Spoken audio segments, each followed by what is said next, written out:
Yeah. Hello. Thanks. Yeah, please have a seat. So, ഇന്ന് നമുക്ക് total 4 സെഷനുകളാണുള്ളത്. അതിൽ ആദ്യത്തെ സെഷൻ ലാങ് ഫ്ലോയിനെ പറ്റിയാണ്. സോ എല്ലാവരും ഏജന്റിക് വർക്ക് ഫ്ലോ ഏജൻസ് നടക്കുന്ന സമയമാണല്ലോ. സോ ഓപ്പൺ സോഴ്സ് ആയിട്ട് എങ്ങനെ agentic workflows like agents open source agents എങ്ങനെ ഉണ്ടാക്കാം എന്നാണ് എനിക്ക് ആ ടോക്കിൻ്റെ ടൈറ്റിൽസ് ഒക്കെ വായിച്ചിട്ട് മനസ്സിലായത്. കൂടുതൽ ഡെപ്തിലേക്ക് team will explain. 1 second, I'll read out their names. So Visual AI building agency open source way. Our speakers are Stephen Matthew, Sangeeta S, Agash Mariam Matthew. So without further ado, we are welcoming them. Thank you.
the idea behind agentic AI is.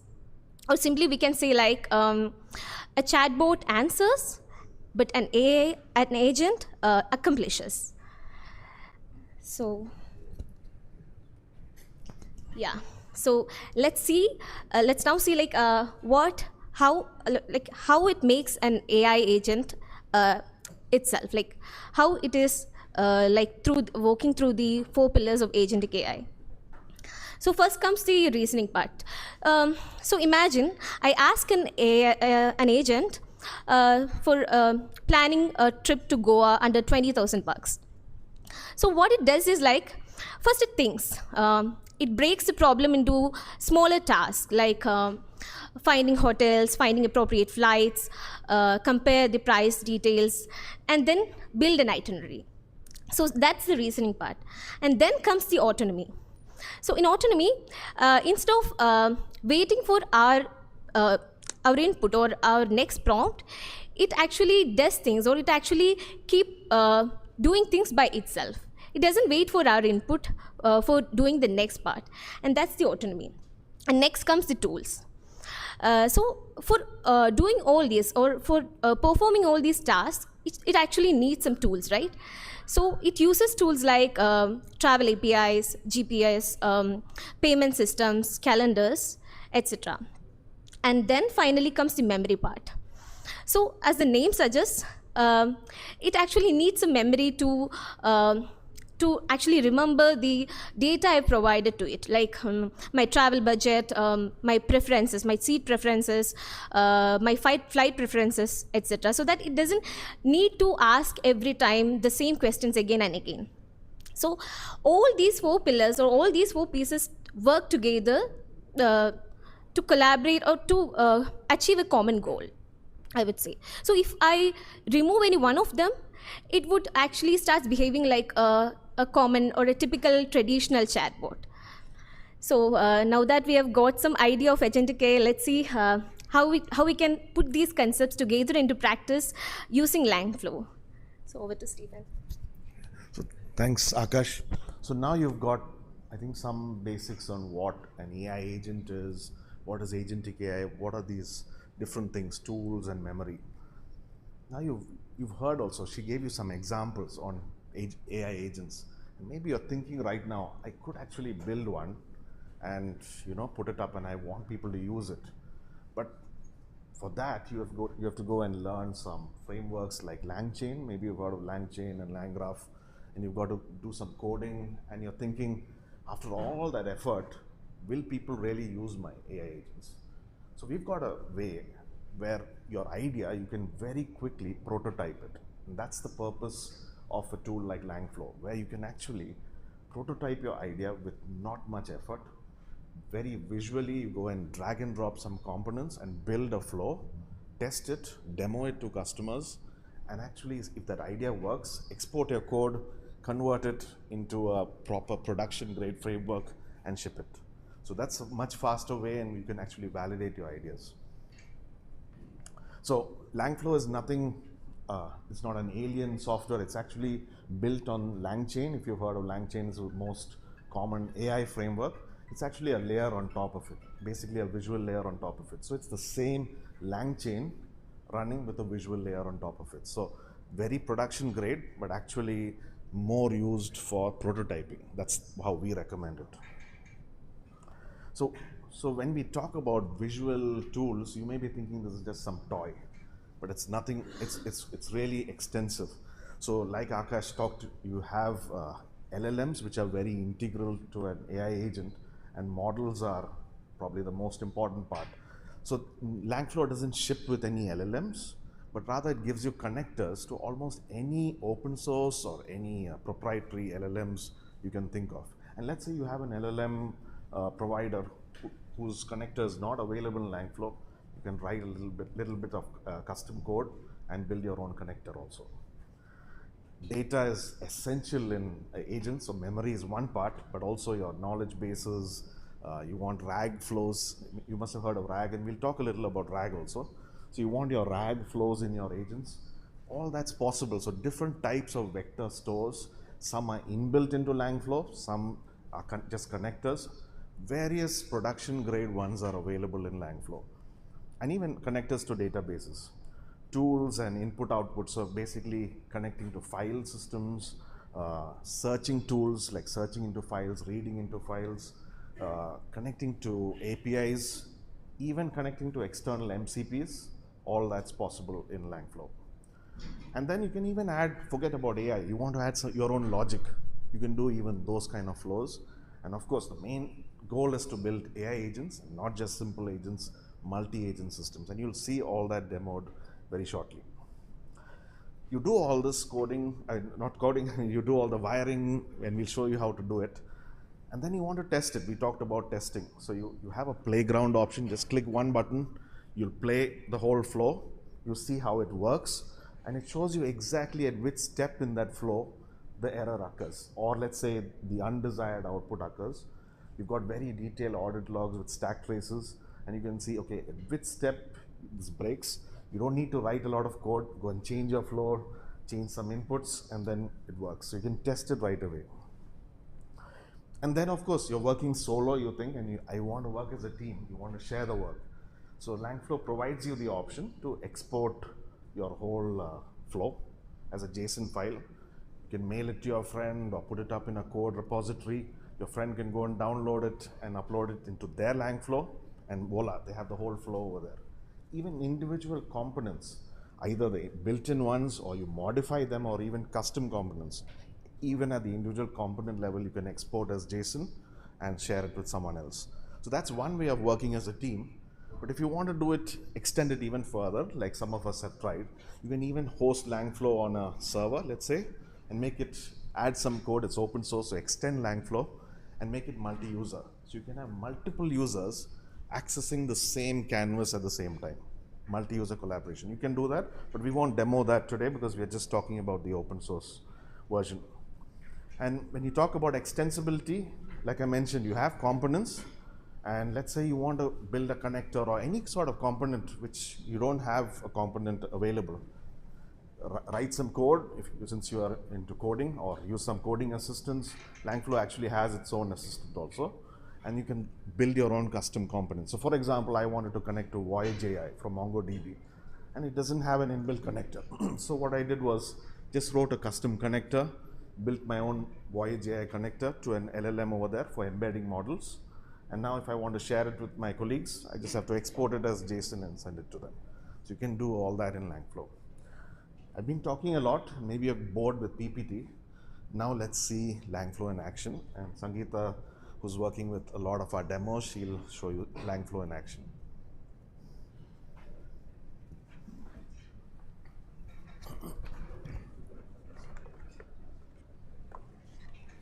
Thank you, Stephen.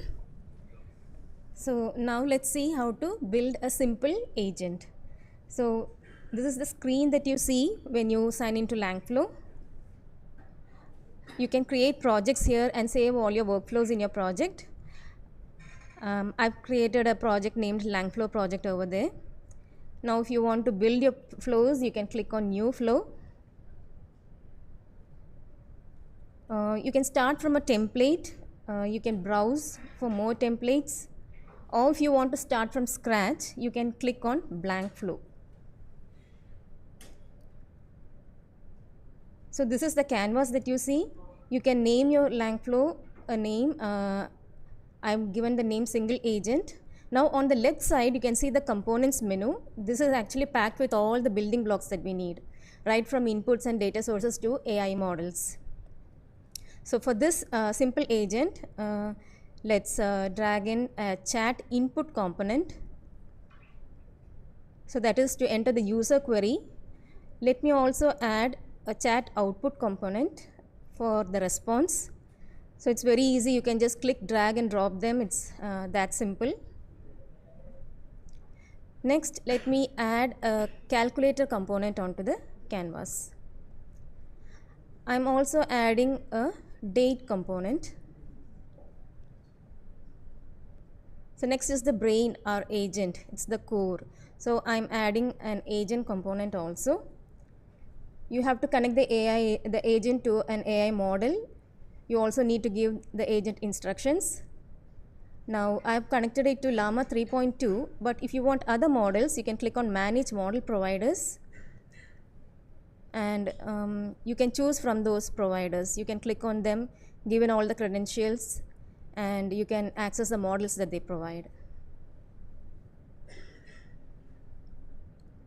So once we give the language model, next we'll give the instructions. So this is the default instruction over there. You can give in your own instruction. So I'm instructing the agent that you are an intake triage assistant.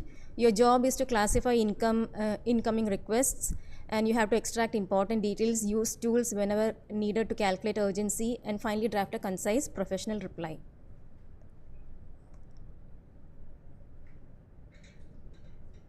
I'm sorry.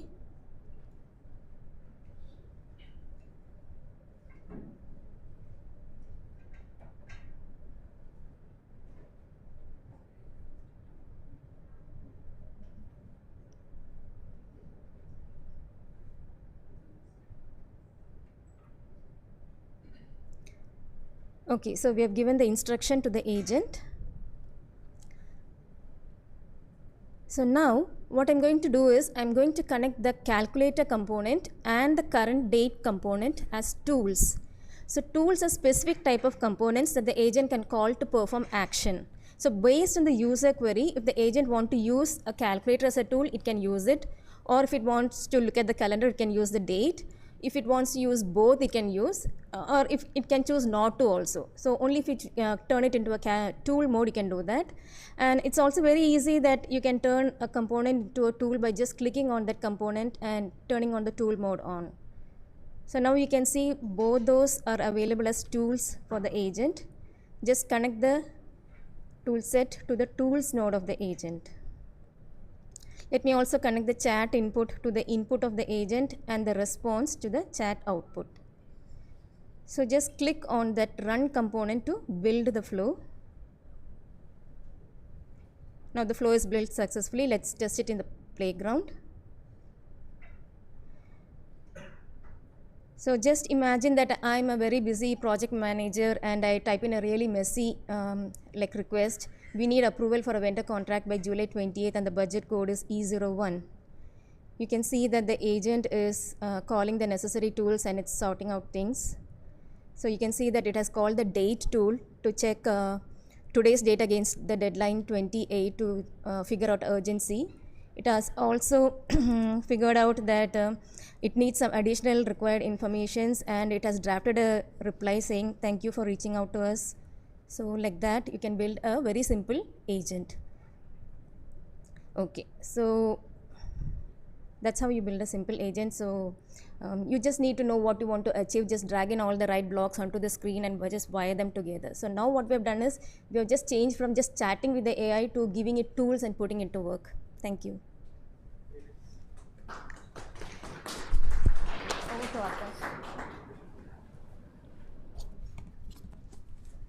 So yeah, thank you, Sangeeta, for that amazing presentation. So now that we have seen how Langflow lets us connect models, tools, and workflows using to build AI applications, right? So, but there is still one missing piece, I would say. How does an AI know, what information, if it's not something that is not part of its training, how does it know that information? So that is where RAG comes in. Let's say, okay, sorry, I forgot to change the slide. Yeah. So let's say I ask ChatGPT, what's our company's leave policy? Unless it's fed to it during the training part, it won't be able to answer that question. It has only two options. One is to say, I don't know, I don't have reliable information. And the other would be confidently make something up. So that is one of the biggest challenges with LLM2. So RAG resolves that. So in RAG, the first part is retrieve.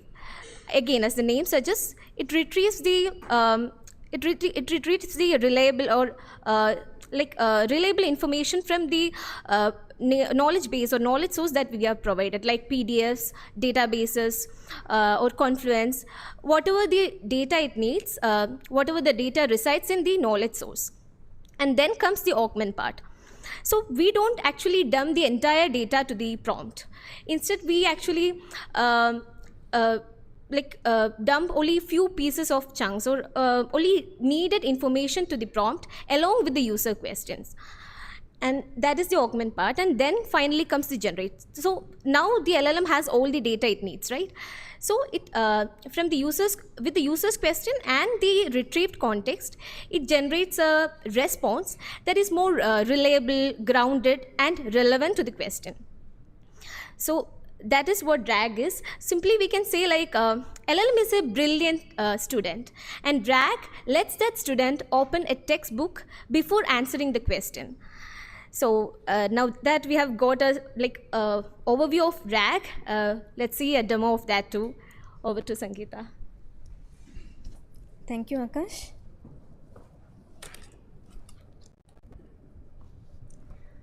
So a RAG pipeline actually consists of two parts: the ingestion pipeline, which is used to process and store the document, and the retrieval pipeline, which is used to query them.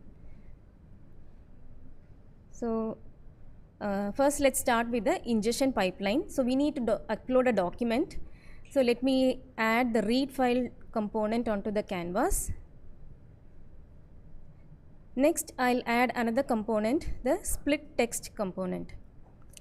Now this split text, it actually breaks the content which is inside the document into multiple chunks.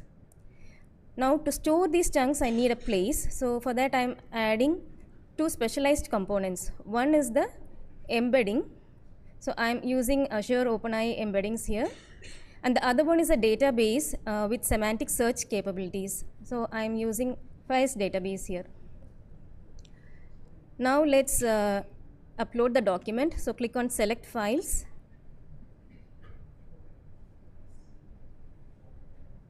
You can upload the document. And then you have to give in all the necessary credentials needed. So once you give all the credentials, that's it. You can just wire them up.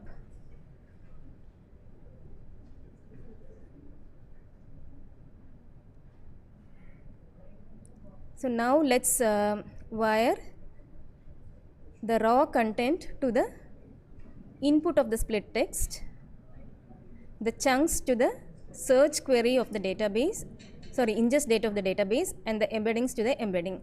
And that's it. Just run the component and you can see that the flow is built.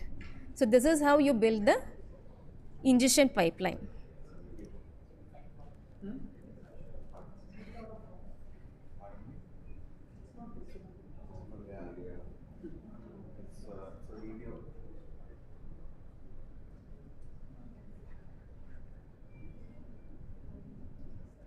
So next we'll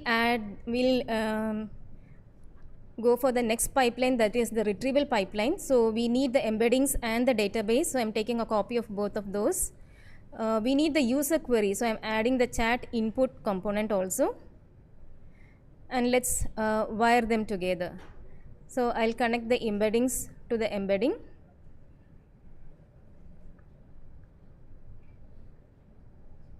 And the chat input to the search query of the database. Chat input to the search query of the database. Now let me add a parser component. So the output of the database might be a data frame or in the form of a table. So we need to extract plain text from the database. So I'll add a parser component to extract plain text.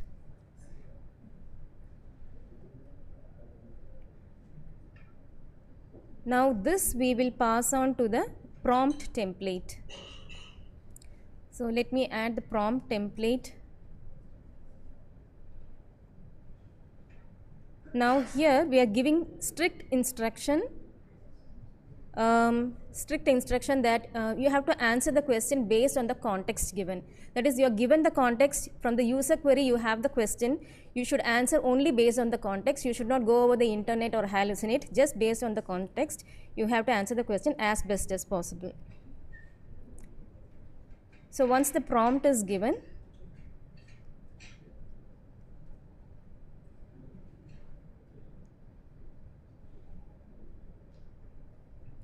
now let's wire the parse text to the context of that prompt template, and we will connect the chat input, that is the user query, to the question of the prompt template. Now the prompt template has both the context and the question. We will give it to an LLM to get the final response. Can I ask you one? Yeah, sure.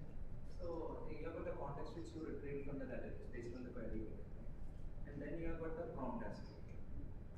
Okay, so is it a two-step API or it's a one-step API? One step. One step. So next, let me connect it to an LLM. So I'm adding the language model, and I'm connecting it to Llama 3. You can connect the prompt to the input, and finally to see the output, I'm adding a chat output component.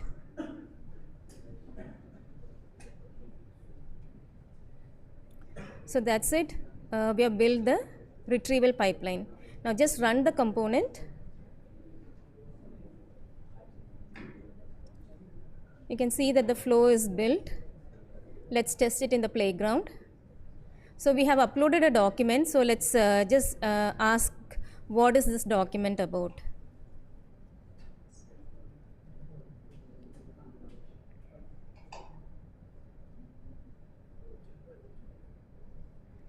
So you can see that you're getting the message that this document appears to be a warranty and service guide information. So this is how you build a custom, highly intelligent assistant that exactly knows what's inside your private documents. Thank you.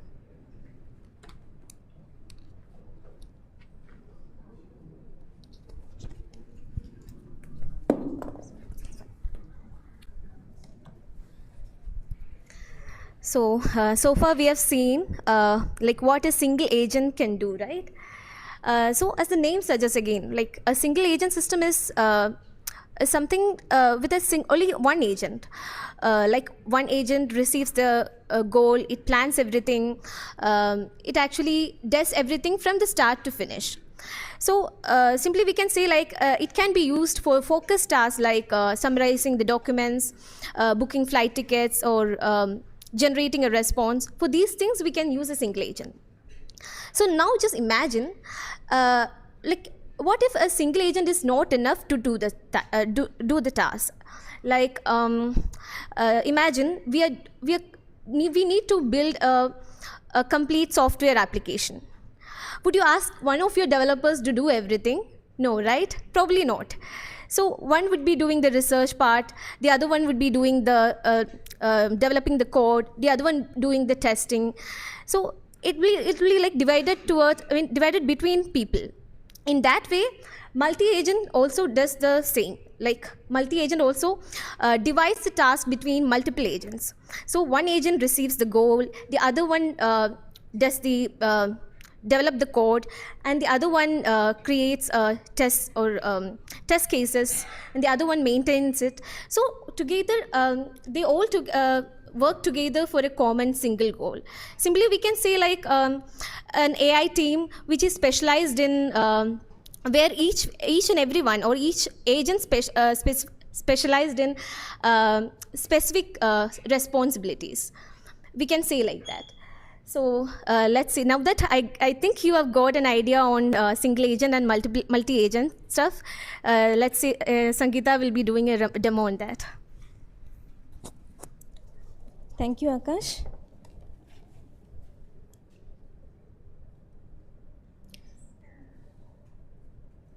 So this is a multi-agent workflow that automates customer retention. We have three specialized agents here. One sentiment agent that evaluates customer mood, one account agent that evaluates account context, another one is a policy agent that evaluates the offer or eligibility. You have an orchestrator agent which routes these live chats to these specialized agents, and you have a response agent that delivers the personalized resolution. So let's start building a multi-agent.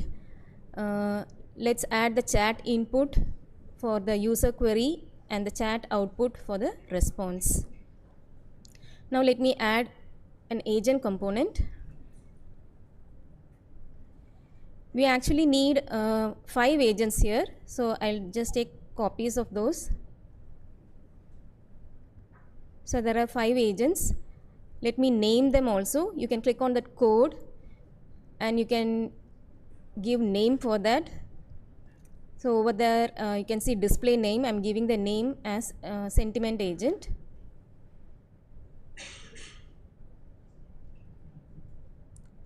So now you can see I have named all the agents. On the left side you can see 3 specialized agents: sentiment agent, account agent and policy agent. In the middle you can see the orchestrator agent, and on the right side you can see the response agent. Now let's give instructions to these agents. So first I'm instructing the sentiment agent that you have to analyze the customer message. Then I'm instructing the account agent that to access customers account value, return tenure. I'm also telling them not to draft the final reply at the end. Then I'm instructing the policy agent. Based on the customer issue, determine whether they're eligible for compensation, escalations if any needed, and at the end I'm again instructing not to draft any for final reply. Then I'm instructing the orchestrator agent. So your job is to decide which specialist agent should be used and in what order, and I've given the order there. You have to call the sentiment agent first and then the account agent. So I'm giving instructions for that. Next, I'm giving instruction for the response agent.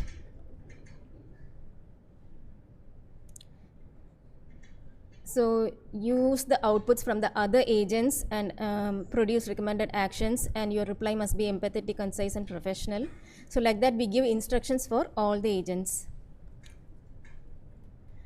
Now I'm going to turn all these 3 specialized agents into tools, so that the orchestrator agent based on the user query can decide which tool to be used, whether to use 1 tool or 2 tools or not any tools or all the tools. So let me turn all those into tools. Just click on those and turn on the tool mode. So once you turn all these into the tool mode, they are available as tools to the orchestrator agent. Just connect the tool set to the tools node of the orchestrator agent.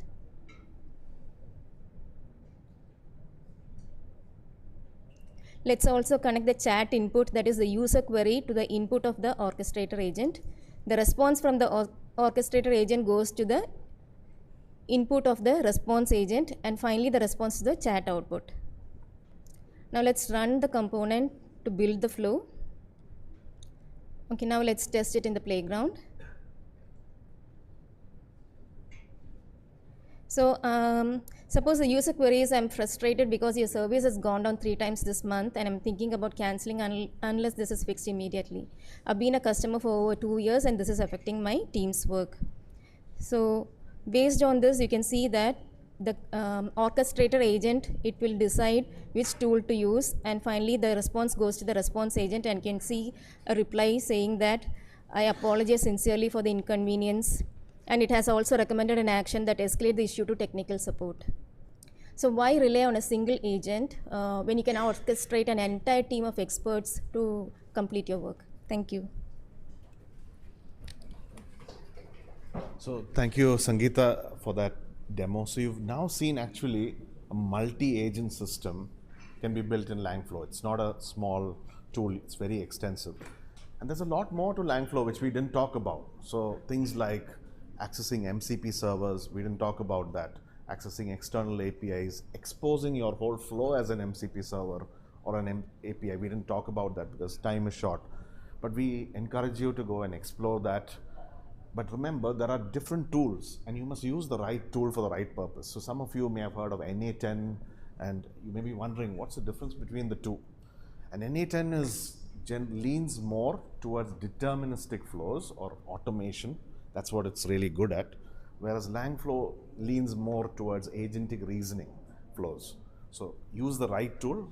And again, we are encouraging you to use Langflow mainly for prototyping, not really for production grade code. So for production grade code, you use your Langflow, export your code. Like I said, maybe build a connector where you can convert Langflow code into production grade code. Maybe you need to, of course, verify your code. And that raw code, of course, you can use in production. So the right tool is very important for you to use.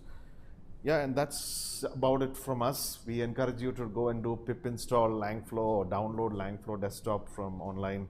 Start using it, exploring it if you're new to agents. And those of you who are into agentic AI, it's a very fast way. You saw how fast you can actually build flows. So thank you very much from all of us. One question. Yeah. You just did you mention line for desktop by any chance? Yeah, I just mentioned at the end, it's you can download it as desktop or you can pip You guys install. were using the local host one, right? Localhost. We did it with pip install, or you can use UV or whichever. Anything's fine, but it's the same thing. It's the same thing.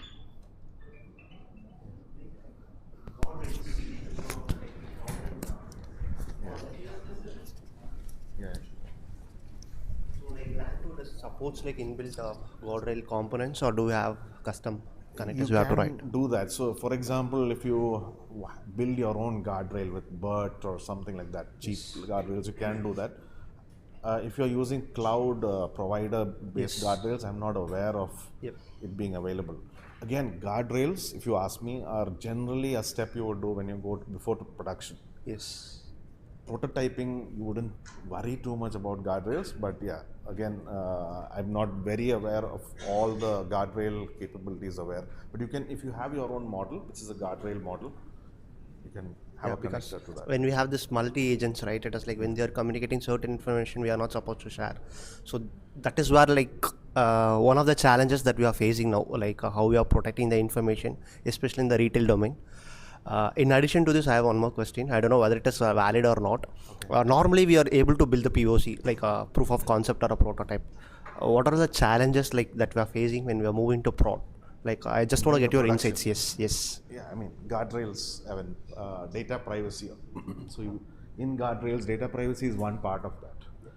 So making sure no customer data goes to the model. Yep. So input guardrails, output guardrails don't go back to the user, so you don't see privacy data back to the user. So it depends on your situation, what kind of guardrails you want to use, what kind of PII you want to mask. But the other big challenge is cost. So understanding each flow's cost, trying it out, what are the different permutations, combinations, and doing that calculation. Is it, do you have the ROI to sell it to a customer? That's some of the challenges, but I would say there's evaluations. That's probably the other new thing. So evals, you would have heard of AI evals, making sure your flow works as you desire. You would have a normal testing unit test.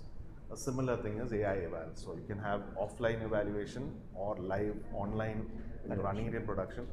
But all these have a cost to it.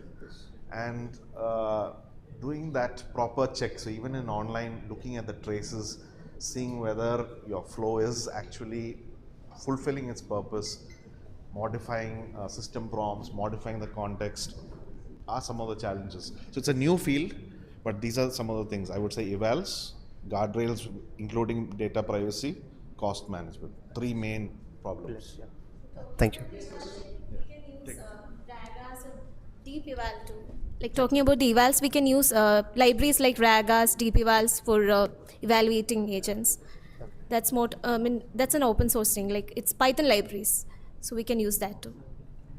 This question had two parts. Okay. First part was, if I remember correctly, how you preclude agents from interacting with each other. Okay, when they interact, okay, there is some kind of a privacy because agent is a proxy for an economic agent, right, for an individual. So how that can be, see, when you use a tool like Langflow, things can get juxtaposed, right? Okay. Yeah. So how will you preclude that?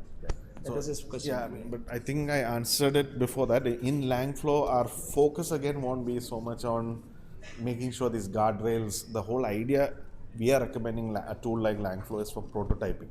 So that's where you want to see the usability, whether the flow fulfills the customer requirement. But when you take to production, that's when you have much more capability. So let's say you're doing your development with LangChain, LangGraph, you will have to bring in those models to do that. If you're using Agent Core on AWS, it already has a lot of bells and whistles to do this kind of guardrails and data privacy. So again, I would say that's the point we made in our last slide. The purpose of Langflow is not to replace LangGraph and LangChain. No, they are there for a purpose. But this is for quick prototyping and checking your flows and demoing it and getting feedback. So ideally something like someone like me, like a product manager, it's very useful for people like me or system architects. But developers who may not need to prototype, I mean, now you have FDE roles who are doing everything. You have people who are demoing it, you're developing it. So for FDE engineers, I would say it's useful. So who do prototyping and developing. Yeah. Thank you. So have you done anything goal-oriented? Because here the orchestration happened through an orchestrating agent. Yeah. See, the whole purpose of agentic system is to basically do goal-oriented. If you, because ultimately I give a goal, if I have 6 or 8 agents, they basically decide, what is, it's just like we giving a task to a team of people, Right. because there is no playbook there. Right. The playbook evolves as the things happen. Because the reason why I ask this is that most of the agents that I have seen are all orchestrated by humans. Yeah. I mean, it's if you want to add, you must. I think the agent she was looking at had a goal actually to it, but again, we are yet to see very full-fledged, I would say, completely AI-driven agentic flows. No, because I don't know whether you saw the OpenAI recent problem with OpenAI and Hugging Face. No, I'm not. Yeah, because basically it was a goal-oriented agent. Okay. So the agent was asked to do certain task, and actually it was some coding thing. And what it knew is that by search it understood that this code is available in the private repository of Hugging Face. Okay. So it understood that by reasoning. It is available in the. So now what it did is, it did not try to create the code. Its reasoning started changing to see how to get into the private repository of Hugging Face, which it did not have access to, and what it did is, first it was put in an enclave, it was put in an enclave so that it will not go out. It found a bug in the enclave, how to come out of the enclave, then it moved out of the enclave, and then it's found out how to find another bug in the Hugging Face to get it. Finally, it reached a private repository which it was not supposed to reach at all. Okay. And then it basically pulled the code and it said, I achieved my goal, Right. So it achieved the goal. But how did it achieve the goal is the real question there actually, Yeah, but I think that's where it mentioned about AI evaluation. So you can put your evaluation at input and output, but if you put it step by step also, so you're seeing at each step, is it achieving the correct output at that step? So for example, here, it would have probably detected that it's gone hallucinated and done a wrong thing. So maybe in this case, I'm not aware of this case, I need to check. No, I think the problem is not that. People are not, fundamentally the problem is when you orchestrate a series of stochastic processes, when you orchestrate a series of stochastic processes to achieve a deterministic outcome, actually control is sometimes not very easy actually, That's exactly the case that happened here because it had a goal. Okay. It doesn't have any value system and all, So what it did, it found 2 bugs in the system to bypass everything to get to the code which it was looking for, Every other thing, because this is very dangerous when you put it to a enterprise system, If it starts getting into databases, finding bugs in the database, starts pulling things out and all. So I was just curious, is this agents that you are developing today used internally or is it exposed to customers? So you're not talking of the Langflow, right? No, not Langflow, from the system perspective. I mean, IBS focus, we have teams who do internal also. Okay. But our team is fully external facing. So Yeah, because there are a lot of problems. One of the airline had an agent. So one guy came and said that, thank you for sending my baggage to the wrong airport, The agent said, I'm happy to help you out. What do you infer from there? You got the problem, no? Yeah. See, it's not about the technology because when you put something enterprise like that, people are worried because a simple thing can backfire. People will take screenshot out of it and then you have to do a lot of PR work to do the reverse the damage itself. Correct. I think technology is evolving. Unless we fix these type of edge cases, people will be very careful to take these things to production. Right. Internal applications, it's okay, because if I have an internal application, if something goes wrong, also it is within my organization. But when you put something to a customer outside of your network, you are at risk. I think we need to put in those evals. I think it's very important. We have not seen that issue. We've seen our customers tend to want these, and that's not such a worry from them so far. But yeah, I will take your point. Yeah. Thank you. I just want to know, like, I just want to short. Like, you told it's basically a prototyping tool, but I just want to know, like, hello, Can you speak a little louder? hello.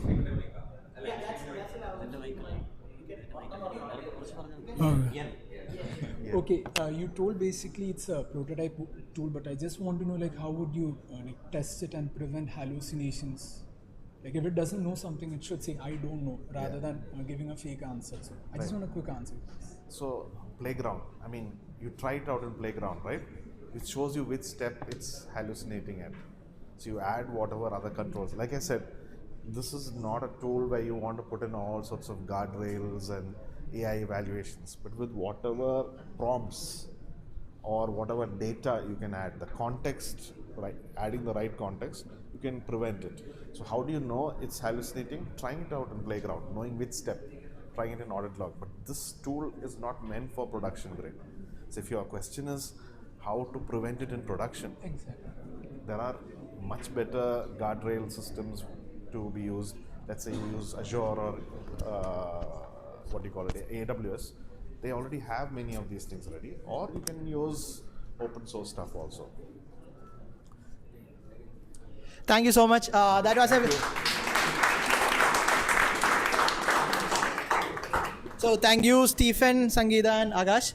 That was a very informational talk, and like we had a very rich input from the audience as well. So moving on, we'll be having our next talk. The speaker is Malavika. She's gonna talk about code and craft notes from a side project that went viral. So over to you, Malavika.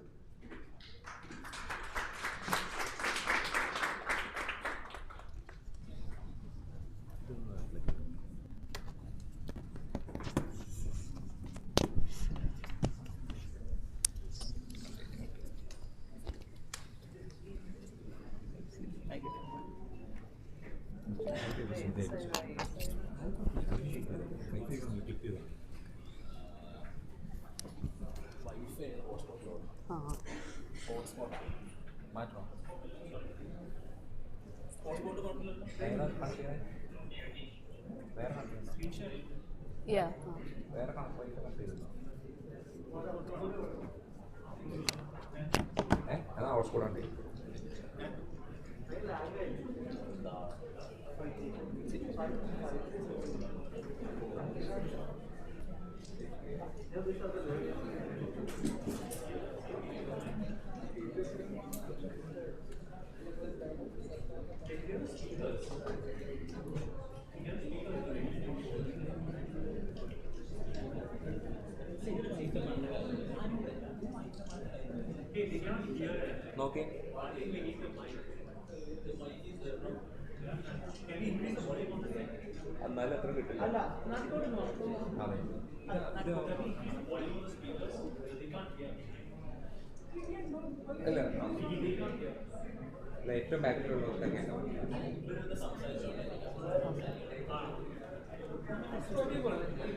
Hello, can you hear me?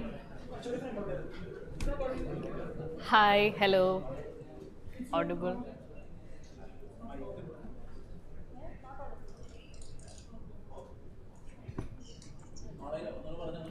Hello, can you hear me?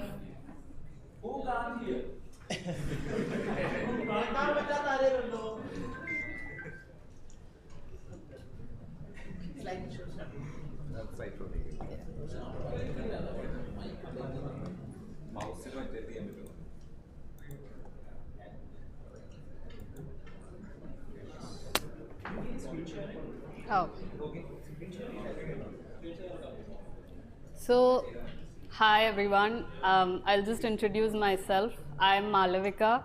I work at McKesson Compile as a senior software engineer, and I work on data platforms. So my work usually sits in the intersection between web, data, and infrastructure. So that's a bit about me.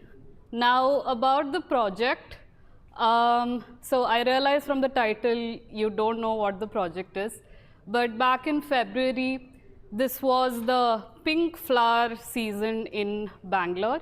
And I was on a leave from work, and I had created a data visualization of the pink flowers across Bangalore and published it on Twitter. And I hope at this point, at least some of you have seen this so that my virality claim is substantiated here.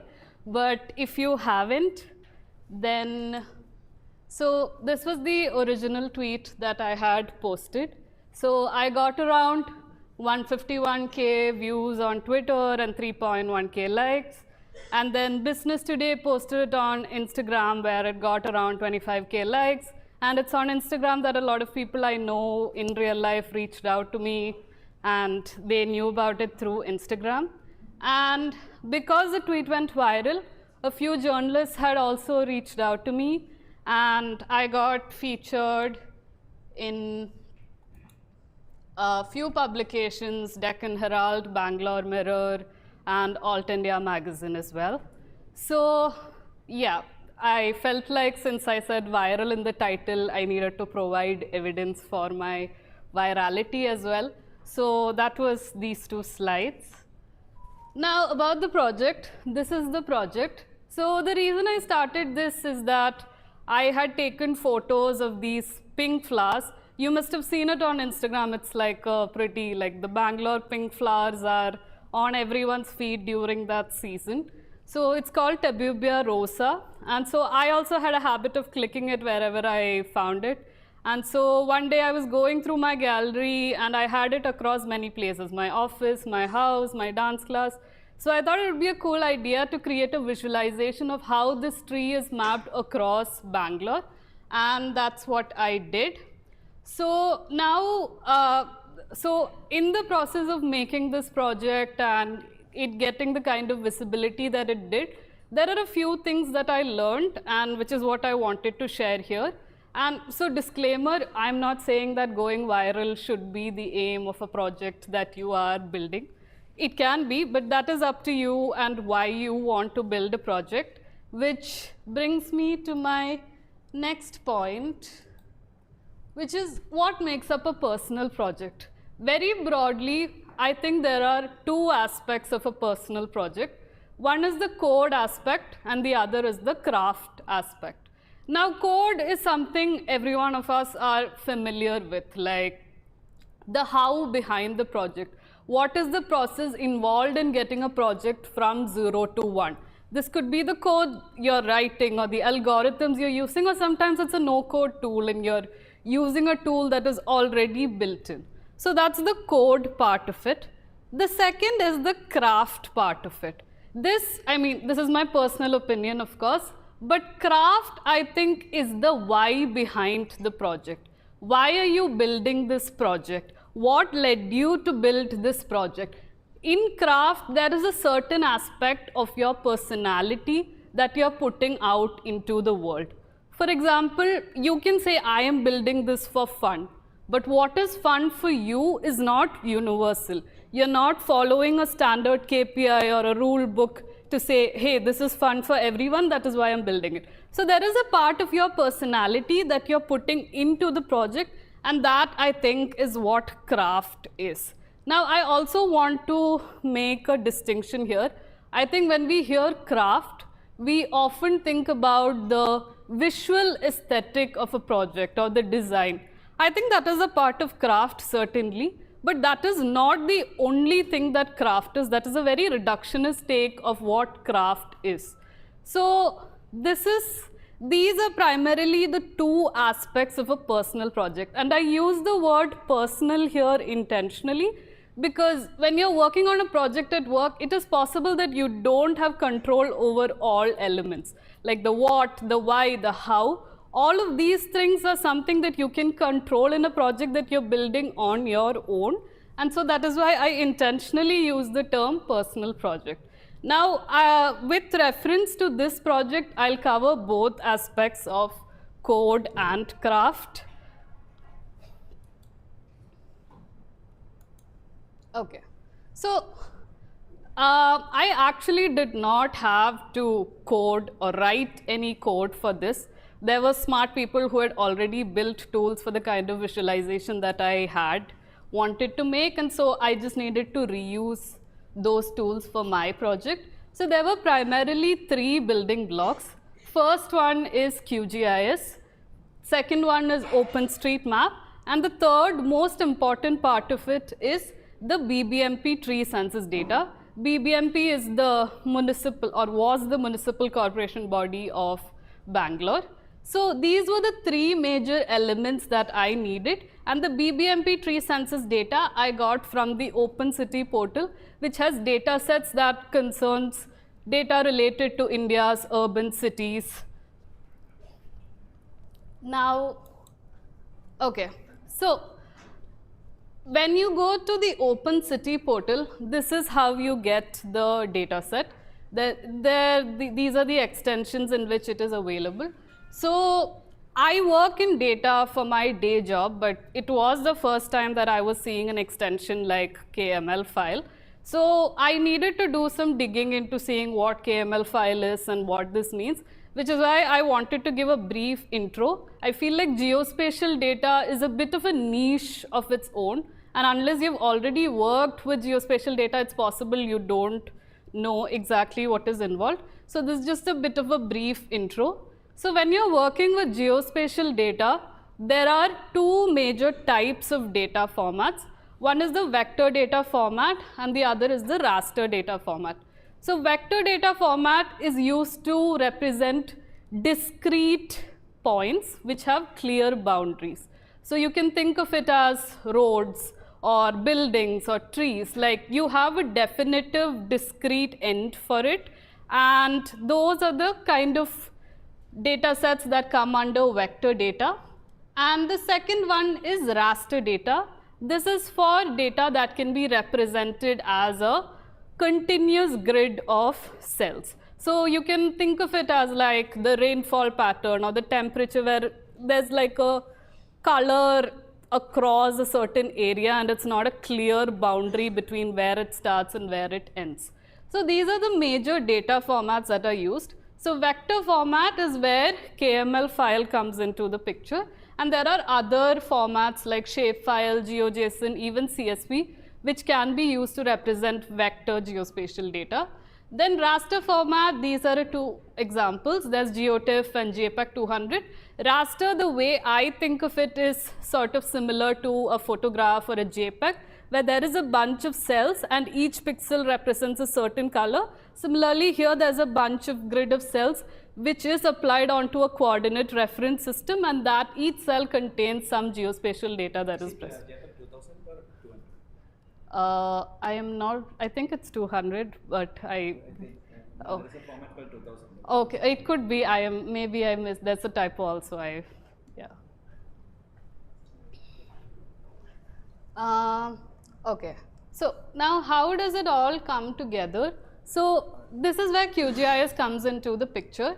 So QGIS is a free and open source geographic information system software, and what it helps you create is spatial visualizations, and you can do this with vector and raster data formats by layering it one on top of the other. So for this project, these were the 3 layers that I had to use. There was the OpenStreet base map to represent Bangalore. Then I had the BBMP boundary polygon for like extra visualization to show that this is for Bangalore. And the third one is the tree census KML file. So now I'll show the demo on QGIS. I'll just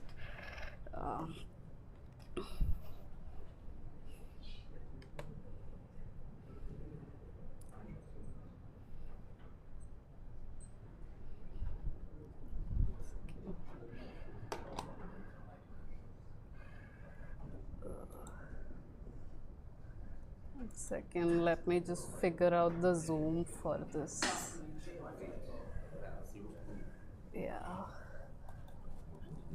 Uh,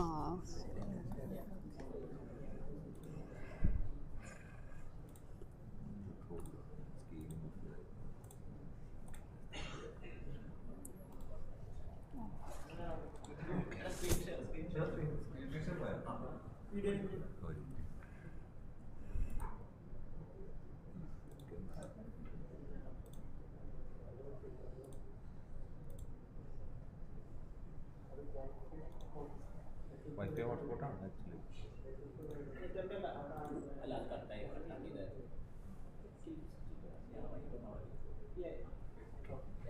yeah. Okay. So this is what the QGIS desktop app looks like. So I'll start with an empty project. So QGIS comes with its own plugins, and OpenStreetMap is one of it. So you can directly just plug and play here. So I'll drag the OpenStreetMap here, and this is available. I can zoom into India.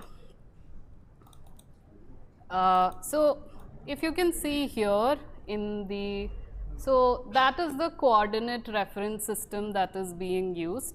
So by default, this is what is used, and this WGS84, by definition, all KML files also come with this coordinate reference system. So this, I didn't need to do any additional configuration to make sure that these coordinate reference systems for all the layers are the same. It was already pretty helpful for me. So the easiest way to sort of visualize it is as a scale for a graph. If you have two graphs and the scale is the same, you don't need to do any additional work to represent it together. So that is what is happening here. So yeah, I have the, sorry, I went to, yeah. So I'm here, and now I'll add the data set. I've downloaded it and kept. So yeah, while it's loading, so this is not the entire BBMP tree census data set that had over like 680,000 trees, and that's a lot of data points, and my app kept crashing. So this is just a sample, it's from there, but I filtered it for just 3 tree species. So I can zoom to the layer, and this is what it looks like. So this is it. This is the data of 3 tree species across Bangalore represented in the map. Now everything we're doing is an additional layer of filtration to make sure that someone who is seeing this, it's immediately understandable to them that, hey, this is for Bangalore and this is for this particular tree, and sort of an additional layer of visual aesthetic on top of that. So here this is 3 tree species. So you can filter it here. So this is where the fields are. So the KML file, you can sort of think of it as an XML file itself, which has its own properties. For this particular data set, these are the properties that are available. So I will filter it by the tree name, and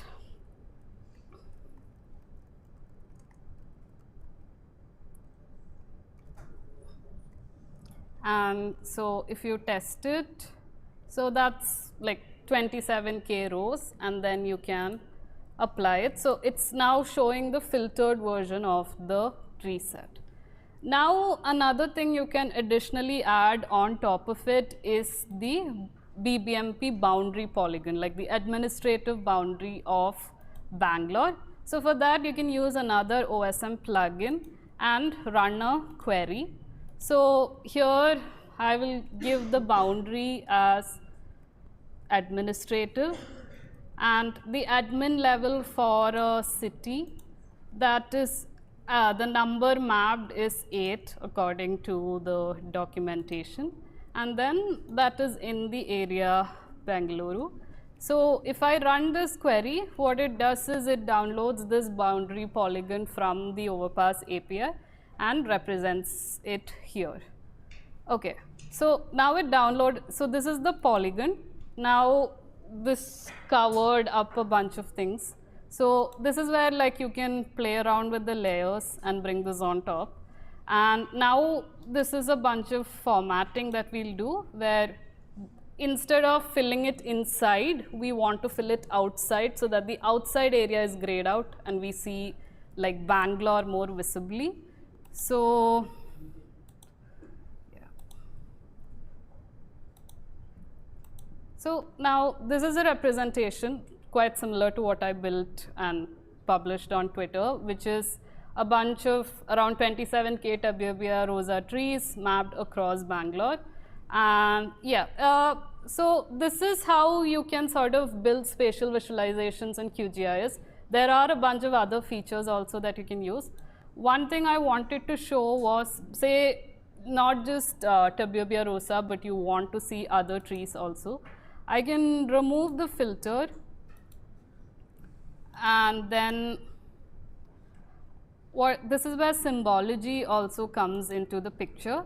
I can say I want this categorized and I want it categorized by the tree name.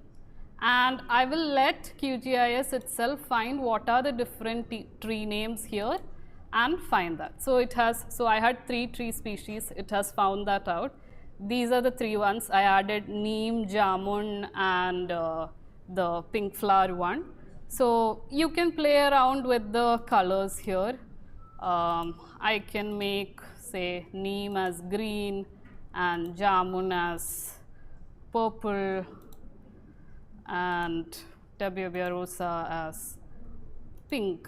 So this is all just like formatting that you're doing on top and apply it. And so then now you can see it grouped according to the tree species also quite easily, and QGIS does this for you. So this is the map. Now you can sort of zoom in and see different areas in Bangalore, what are the trees, and yeah. So this is the demo on QGIS. I hope this was useful. Now going back to the slides. Okay, so that was the code part of it. You saw how I did it. Now the craft side of it, which is what led me to this project and why I decided to build that. I think this is where what I said before, like the craft is where you put in a bit of your personality also into the project. So there are these steps here. These are the bunch of things that I think helped me come to this project or build this project.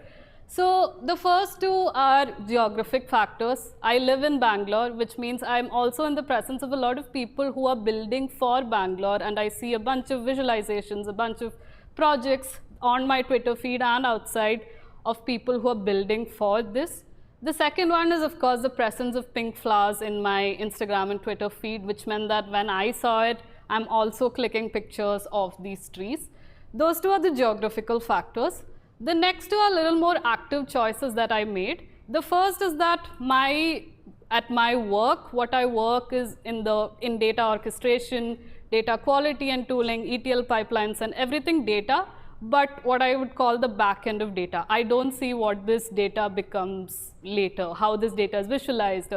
So I've always been curious on the other side of that data, like how is data used as a tool for storytelling, or how is data used for visualization? And so I think because of that interest, I'd signed up for a conference called Viz Chitra in Bangalore, which brings in like designers, data journalists, and engineers together who are working in the field of data visualization, where I happened to see a lot of people working on very, very interesting data visualizations that you would not have thought of. So I think that experience sort of nudged me towards creating this as a data visualization project as opposed to something else. Then another one was I happened to attend the India FOSS conference last year. And in the India FOSS conference, I attended the Open Data Dev Room. And there a lot of people had presented their work on working with open data across urban cities in India. And that is where I came across the Open City portal. Someone had also done work on the Bangalore tree data there. So I knew that some kind of data on Bangalore trees existed, which allowed me to work on this also pretty much more easily than I would have if I didn't know about the existence of this portal. Now, the other one, these are things that I think helped me build this project. The other one is about the visibility. So I have been active on Twitter, like shitposting since like 2018, since my college days. Back in my peak, you could see me complain about KTU on Twitter as well. So I'm not saying that I had like 10,000 followers. I think I have like 800, 900 followers. But I think that also meant that I had few people who are working in tech who are following my feed, and people who are living in Bangalore who are following my feed, which sort of helped magnify it further and helping it reach the kind of visibility that it did. I do think that if I were to start a new Twitter account tomorrow and post this, I probably would not have gotten the visibility that I did. So these are the small like milestones that sort of helped me here. So this is a bit of my personality that helped me create this project. Now, I want to say that these small things compound. Like when I was doing any of these things, I'm not thinking that this is going to help me build a project or it is going to go viral and get me featured in newspapers. These were things I did purely for the fun of it, out of no sense of obligation, that finally helped me here. So now, so that's what I want to sort of end with. Like when you are doing something, just do it for fun. You don't have to think all the time of what is this getting you in return. You don't have to build like whatever is the new tool in the market. It can just be what you're doing for fun and what you're doing for you. And that can help you in ways you may not know. And in the why put in craft into projects, I think in the age of AI, what helps our project distinguish themselves is the bit of personality that you're putting into the project. What is it about your project that helps another human being connect to this project? I think I'm not saying this is universal. What I connect to may not be what everyone in this room connects to, but put your personality out there and put anything you think. If it's quirky, if it's whimsy, it doesn't matter. As long as it's fun for you and you're putting in a bit of your human self out into the project, that's all that matters. So I will conclude with two projects or two data visualizations that I think are great examples of excellent craftsmanship. The first is this project. This is a speaker at Vischitra I had the opportunity of listening to the talk to, called Aman Bhargava. So in his portfolio site, he puts up this with he plays these games every day with his friend Ria, and then he posts like who wins every day and publishes that. I think this is very, very cool because you instantly connect to that. You instantly see a bit of his personality in this project, and that I think is very cool. The other one is by Sarah Dreisner. I think she's very popular. She did a bunch of courses on front-end master. She's very popular on Twitter. And she's also the director of web infrastructure at Google. So this is her visualization of the Android software architecture. And so Sarah actually, if you've read her blog, she comes from a fine arts background, which is why this is the kind of visualizations that she decided to go with for a project like this. This could have been flowcharts, this could have been something drawn on Excalibur, but the fact that she chose to like draw it out with her hand and represent it means she is putting a part of her personality out there, and that is something you connect with instantly and you think is pretty cool. So yeah, so those were the two examples, and thank you. As part of an extension of this work, I've also built a playground to sort of visualize the different species of trees in Bangalore that is available at this website. And yeah, that's all. Thank you.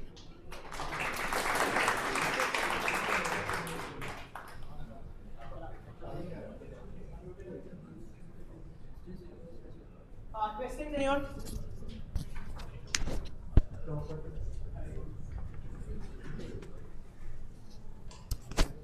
Hello? Yeah, no, you have to speak. That's how you will feel. Okay.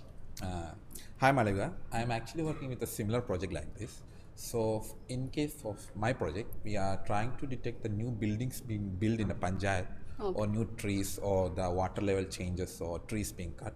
So the question that we get is how often does it get changed? Like in your case, the flowers die or blooms sometimes. So how does the map changes? Okay, so this is not based on the blooms, but just based on the trees that are available.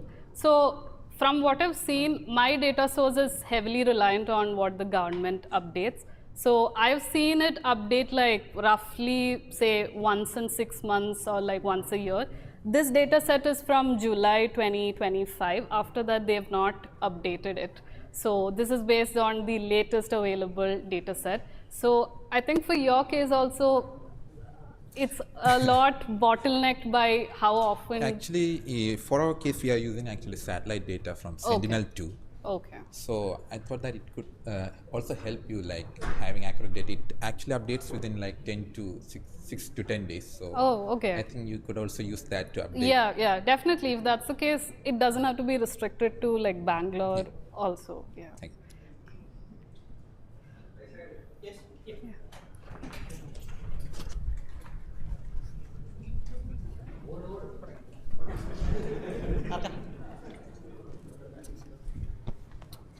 Hi.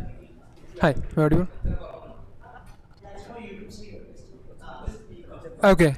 Hi, this is really nice project. I just wanted to ask a non-technical question actually. Sorry, I can't. How did you arrive at this conclusion that, this stack is the right way to go? Because I've seen people who, let's say, want to build something and they actually reinvent the stack. So, I mean, how did you arrive at this conclusion that this softwares can be used to build this rather than? I'm asking you about the investigation part. You're asking about QGIS specifically? Yeah. Okay. So when I was researching about it, there were like two major tools to visualize it. One was QGIS and the other was Google Earth. So Google Earth, like a lot of it is paid and you can't use, there's a limit to how much you can play around with unless you pay for it. QGIS on the other hand allowed me a lot of flexibility to sort of work around and play around with it. So that was also one reason. But I think both of these initially like crashed on me because of the size of the data set also. So it took some effort to get it by filtering the data set before I'm putting it on there and things like that. So, but based on what I know, these were the only two tools available and I just chose the open source version of it. Maybe I will ask this question in a different way. Let's say, how do you approach a project in general? Let's say you want to build something, right? Then how do you choose like, this is the right stack to go? I mean, you would have invested some time on this and so what's I ask people when they build something, rather than the project itself, how did you choose this is the right way to go? Or, maybe I could have built like something like this, but I would have reinvented the wheel, for example, right? So there are people who build something with existing things, and there are people that I know like build something from scratch and then they realize, oh, there was something already there, right? So I was asking a question in general, like how do you approach? So I think it depends on the why. Like I just wanted a visualization of Bangalore. I did not personally care too much about figuring out how this would fit in or like how the coordinate reference system works. So that sort of meant I just wanted the easiest way to visualize this. And that is why I didn't think of reinventing the wheel at this time. But maybe if I was building a blog and I wanted to understand like, oh, this is how the database should be and this is how the web server should be set up and things like that, then maybe I would have reinvented the wheel. I would have like created it again even if something existed. So I think it depends on the why. I think both are valid methods to do. If you want to like learn deeper about the system and go in it, like by all means like reinvent the wheel. At least you learn the wheel better. So Yeah. Thanks. Thanks so much. So another thing is that since this is free and open source software, there are many commercial versions available. So when you're in the open source community, you're constantly looking for replacements, right? So that is the first point of investigation, right? This is what I want to do. These are, like, for example, people use a lot of Figma for their user interface design, right? So you are constantly looking for, hey, I don't want to pay for Figma, but what comes pretty close to Figma, right? So the options are, maybe you might try GIMP, or you might try Inkscape, and there are a lot of problems with that software. So you keep trying. That's how one way of investigating, at least related to free and open source software. So that constant starting is like, how do I get this for free? How to, that kind of thing. There is Penpot, by the way, for like purely Figma alternative for like open source version. There is Penpot. Yeah. I guess also cost and time to come into play. Do you want to invest this much time into something, or do you want this fast? Yeah, I mean, see, do you want a faster trade-off would be using another tool, and if you want to, as I said, fuck around and find out, then yeah. Any other questions? Yes, Subin. There you go. This question is on the public data set possible. Bangalore Corporation എന്തുകൊണ്ടാണ് ഇത് ചെയ്യുന്നത്? First question. വേറെ corporations ഇങ്ങനെ ചെയ്യുന്നുണ്ടോ? കൊച്ചി കോർപ്പറേഷനിൽ എന്തെങ്കിലും ഉണ്ടോ? So Bangalore, I don't know why they decided to do it, but thankfully it was available, like the tree census. I think Bangalore also has like a horticulture department of its own, and there's a lot of work on like carbon trees and like Lal Bagala trees. There are a lot of like ecologists also who work on things like that, so I think that could be the reason or the motivation. Kochi. Have you went through how they have actually documented this? They haven't documented it. No. As in, so how do they crowdsource this? Are there like employees going on around? Like Possibly. അതിനെപ്പറ്റി actually documentation ഒന്നും ഉണ്ടായിരുന്നില്ല. The data is there.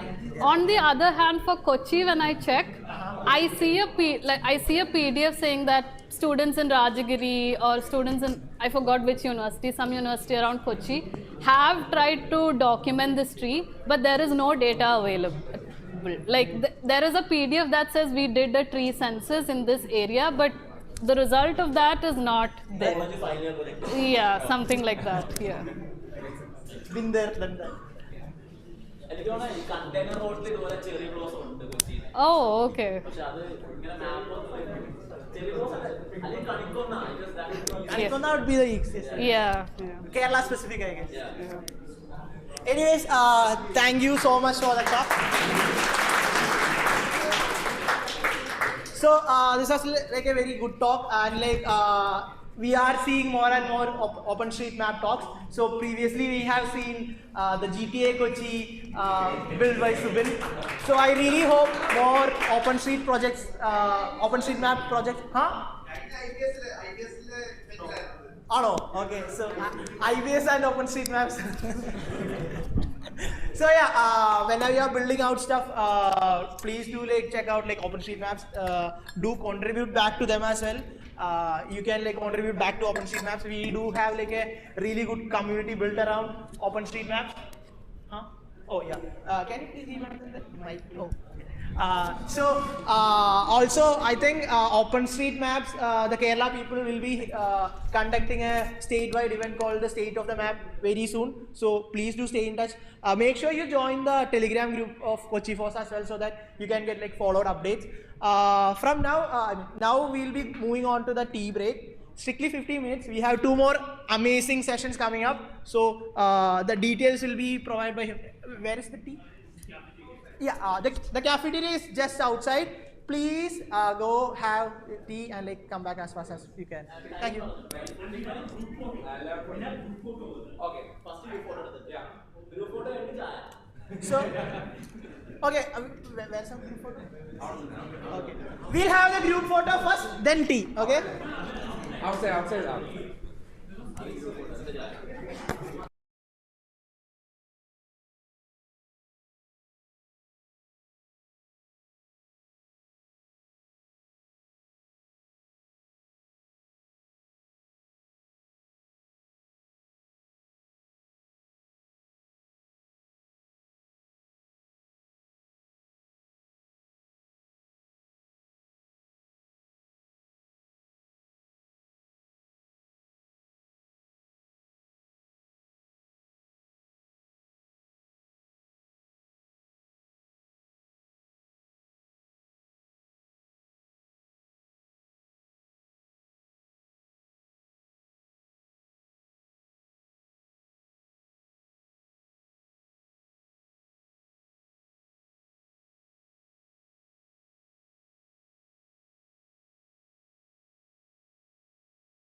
Hello.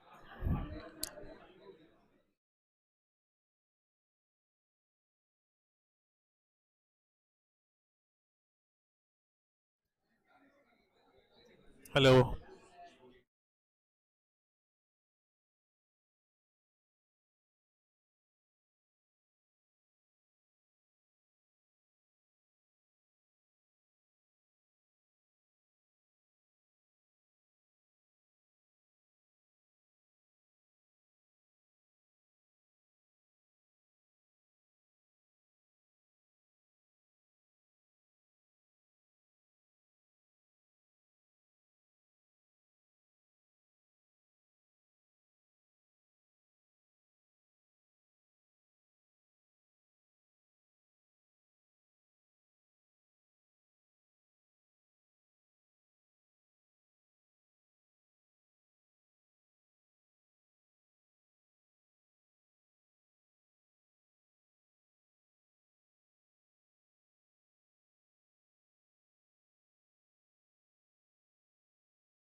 Subin has some info to spill.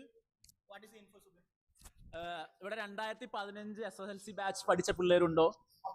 അബ്ദുറബിന്റെ batch ആരുമില്ല, ഞാൻ മാത്രമേ ഉള്ളൂ. Anyway 14 pass out. Yes, okay.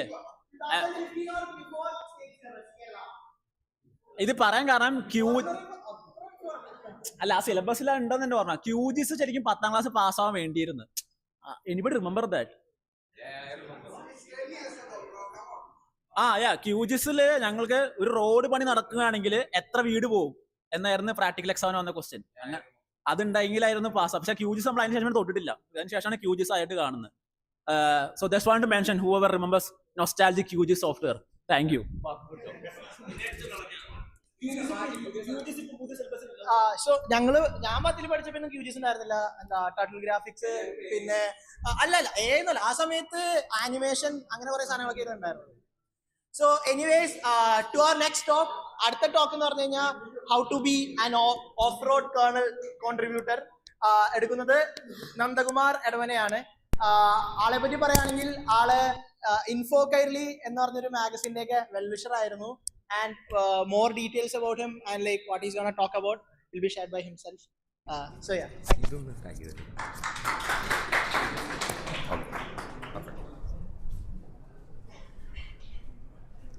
Hi, I am Nandakumar,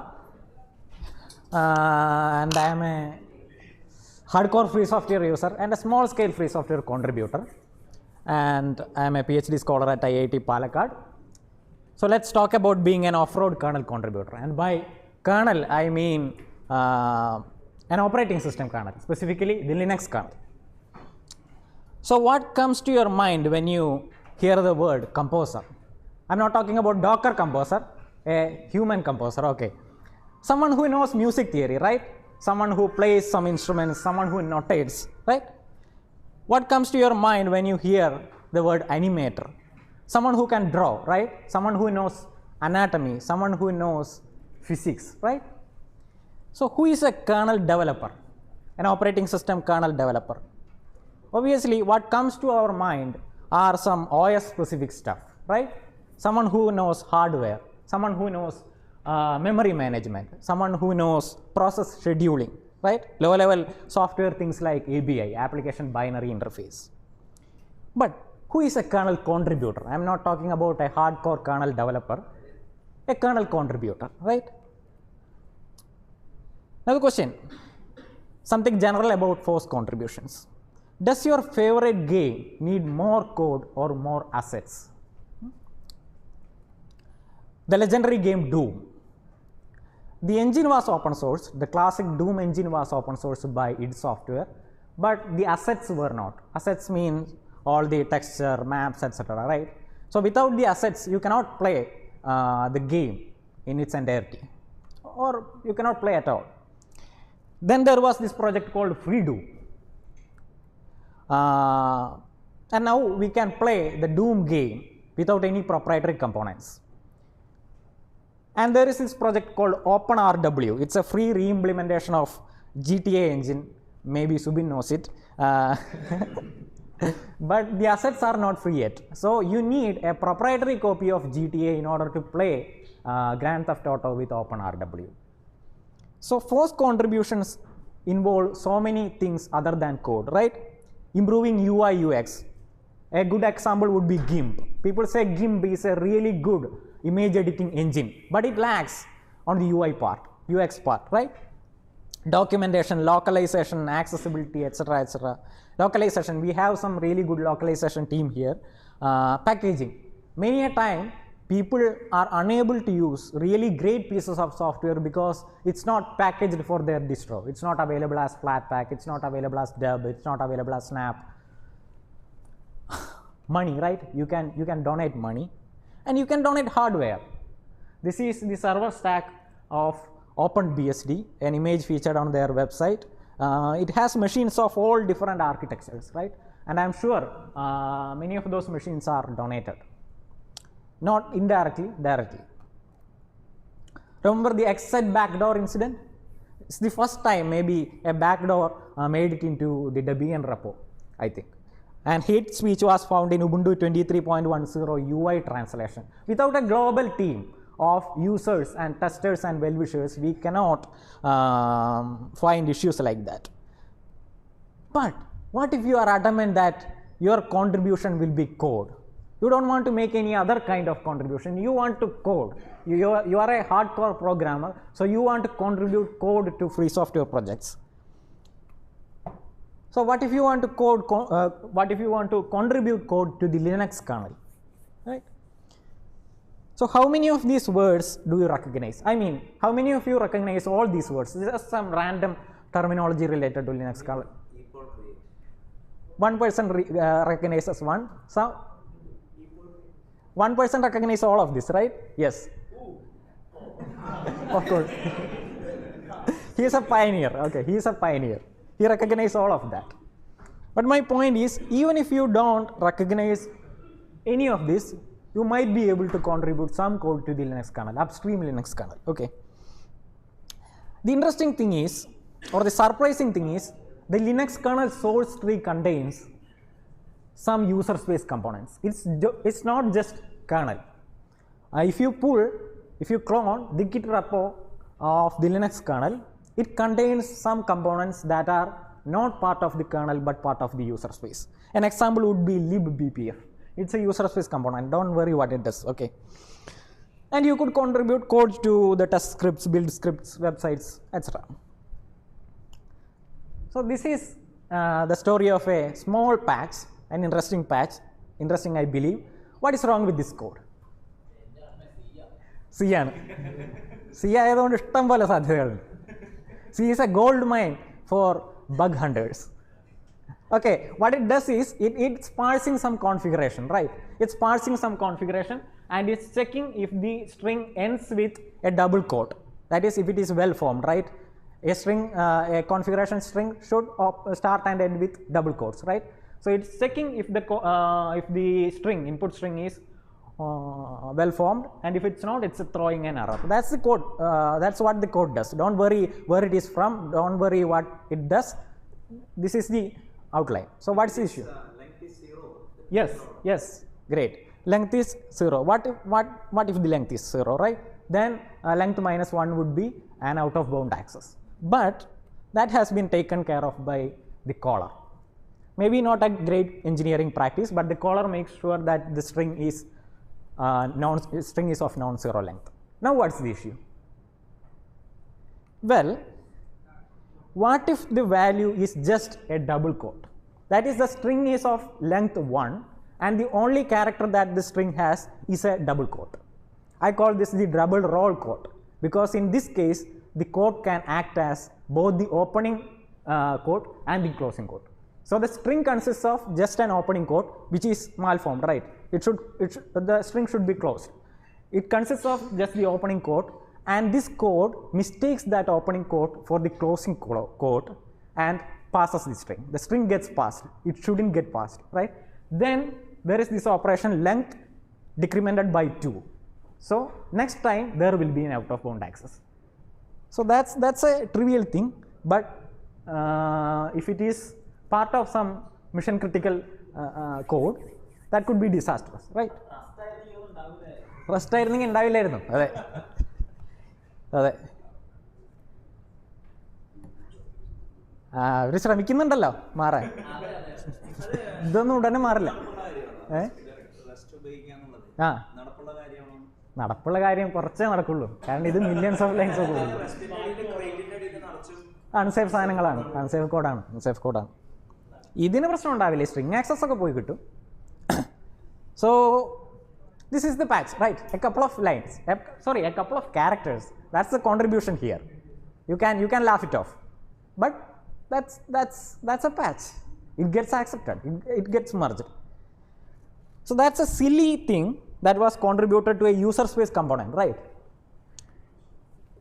That's one way to be an off-road contributor, because you are contributing to the Linux kernel source tree, and your contribution is not part of the kernel space. Now, okay, how it looks like. This is how it looks like on patchwork.kernel.org, a website where you can see the lifetime or the growth, the journey of a patch. Some automated tests run as part of kernel CI pipeline. Huh? No Rust files in patch. I'm sorry, there was no Rust files to begin with, right?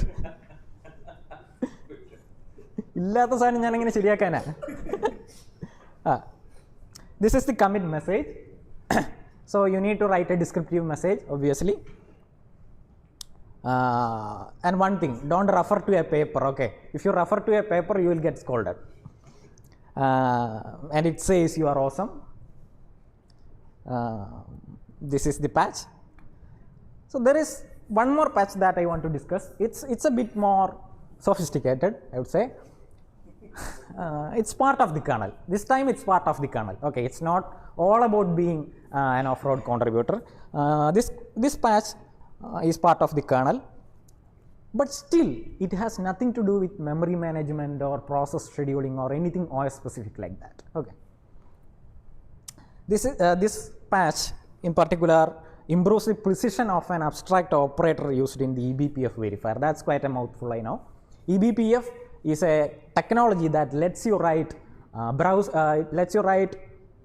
plugins for the kernel, much like browser plugins. It's said to be JavaScript for the kernel. That's the tagline.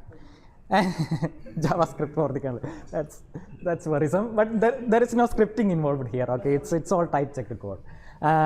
So there is this verifier that makes sure these plugins are actually safe to be loaded in the kernel space. And this verifier involves some abstract operations, some mathematical operations. So I was able to come up with a new algorithm that improved the precision of it. Well, we are working on an academic paper under the supervision of my PhD guides, but we are not going to discuss that now. This is just about the patch. And this patch was submitted with thorough benchmark.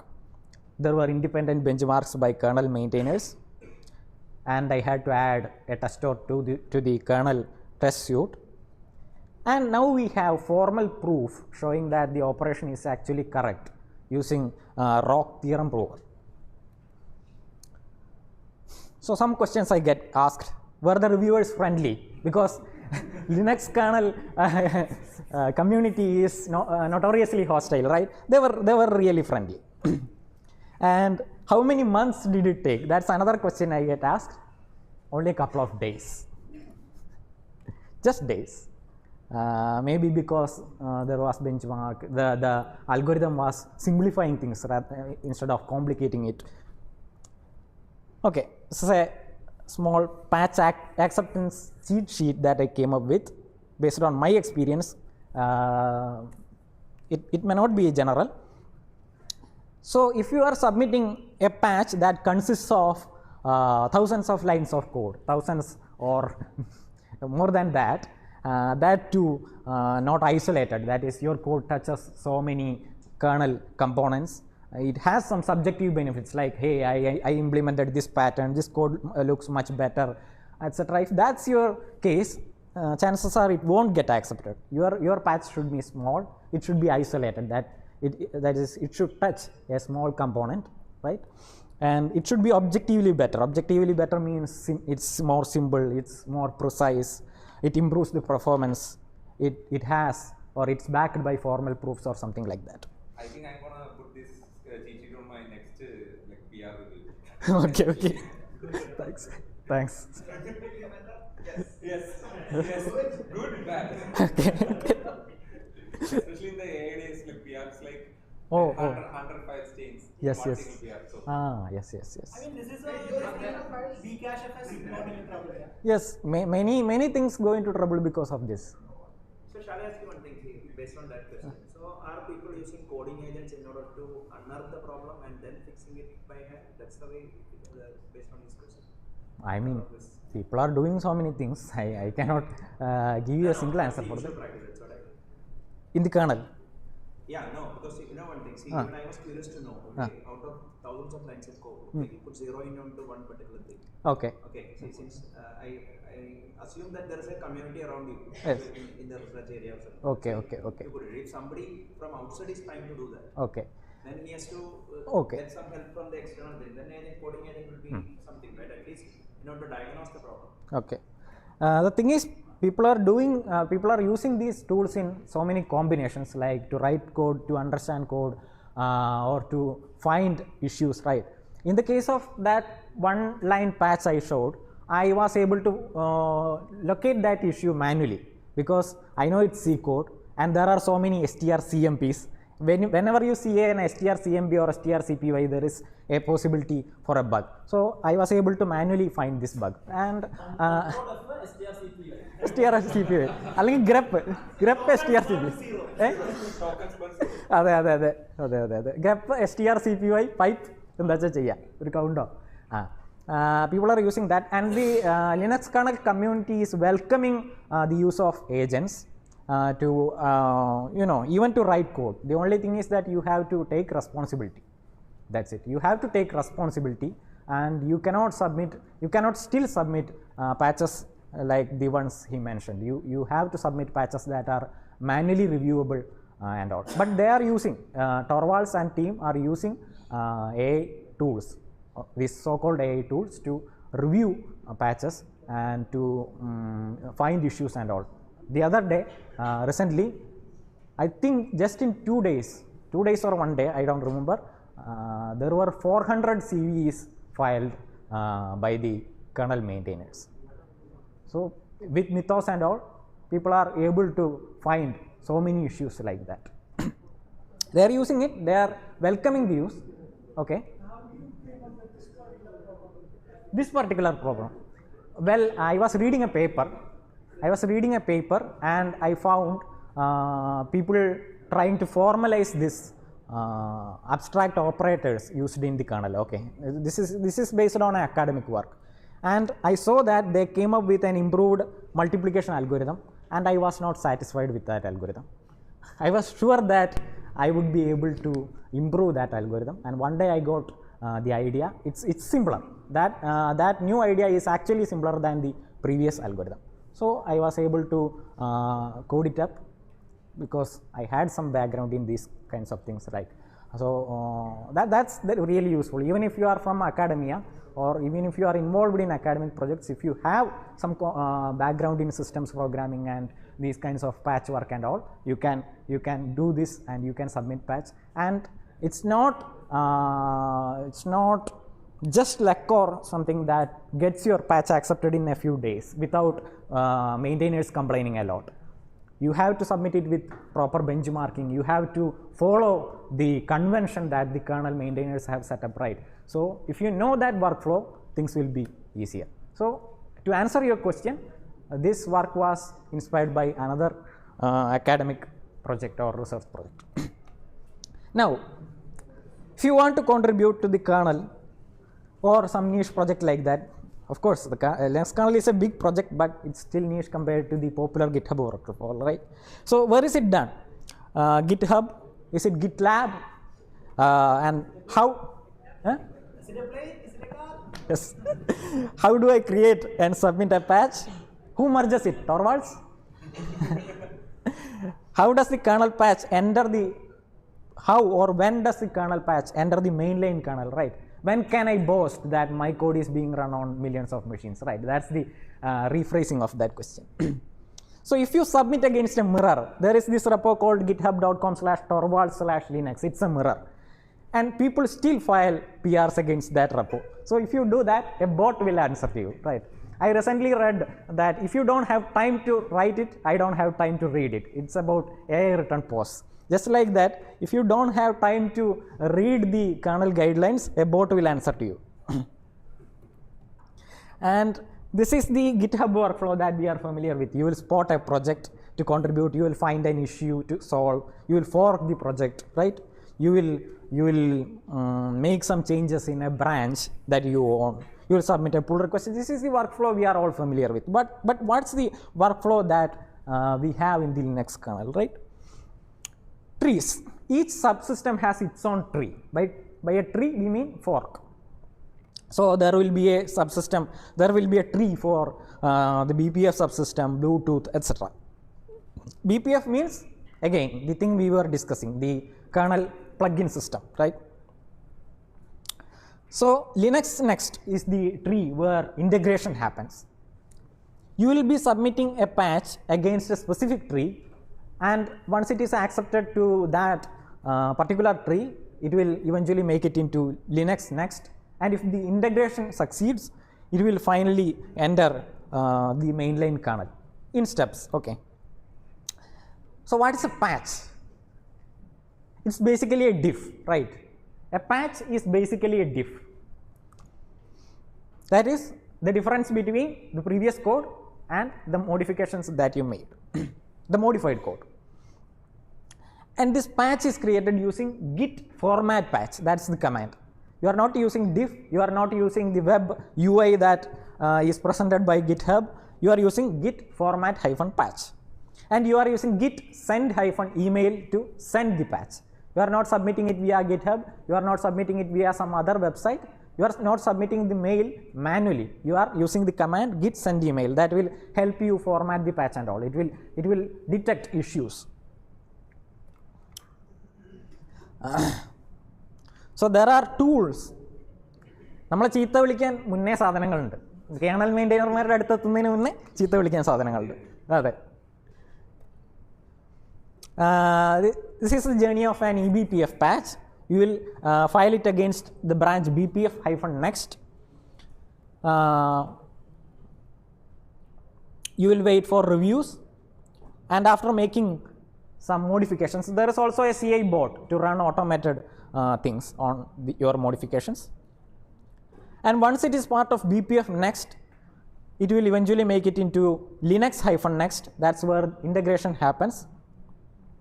There will be integration testing. People will be testing it. And during the next merge window, it will enter the first release candidate, 6.18 RC1. That is the first release candidate for the version 6.18. And there will be a new release candidate every week. And in the 7th week, if your patch is still part of the kernel, that is no one has complained and no one has removed it, it will make it into the mainline kernel. This is the journey of a patch. That's not the end yet. If your modification was related to a critical bug, your patch could get backported to previous versions. For example, 6.18 is an LTS version, long-term support version. The current kernel is 7 point something. So this version is still active, and if someone finds a serious bug in version 7 point something, it will get backported to 6.18 point something. Cherry pick ആണെന്ന് പറയാം. അതെ ചെറിയ പിക്ക് ആണ്. ഈ process കൂടെ പോകണ്ട, വേറെ പോകും. റീസെൻ്റ്ലി ഉണ്ടായ പലതും ബാക്ക് പോർട്ട് ചെയ്തിട്ടുണ്ട്, കുറേ കാര്യങ്ങൾ ബാക്ക് പോർട്ട് ചെയ്തിട്ടുണ്ട്. അഫക്റ്റഡ് ആയതെല്ലാം ചെയ്യില്ല, ഈ LTS-ലുള്ളത് സപ്പോർട്ടിലുള്ള കണക്കുകൾ മാത്രം. അത് ക്രോവ ഹാർട്ട്മാനാണ് ചെയ്യാൻ. Greg Hartmann. ഗ്രെഗ്. ഓ, താങ്കൾ ഫസ്റ്റ് നെയിമേ പറയുള്ളൂ അല്ലേ? സുഹൃത്തുക്കളാണ്. ശരി. അതെ. മെയിൻലൈൻ ടോർവാൾസ് ഇപ്പോൾ നോക്കുന്നത്. So the takeaway is, when it comes to kernel contribution, any expertise can be useful, not just OS specific. This is the case with any free software program or any open source program out there, okay, be it GIMP. You don't have to be an image processing expert to contribute to GIMP, right? Maybe you are a UX expert and you can contribute to GIMP. That's the case with all kinds of programs out there. And when it comes to FOSS contributions in general, community conquers code. Thank you.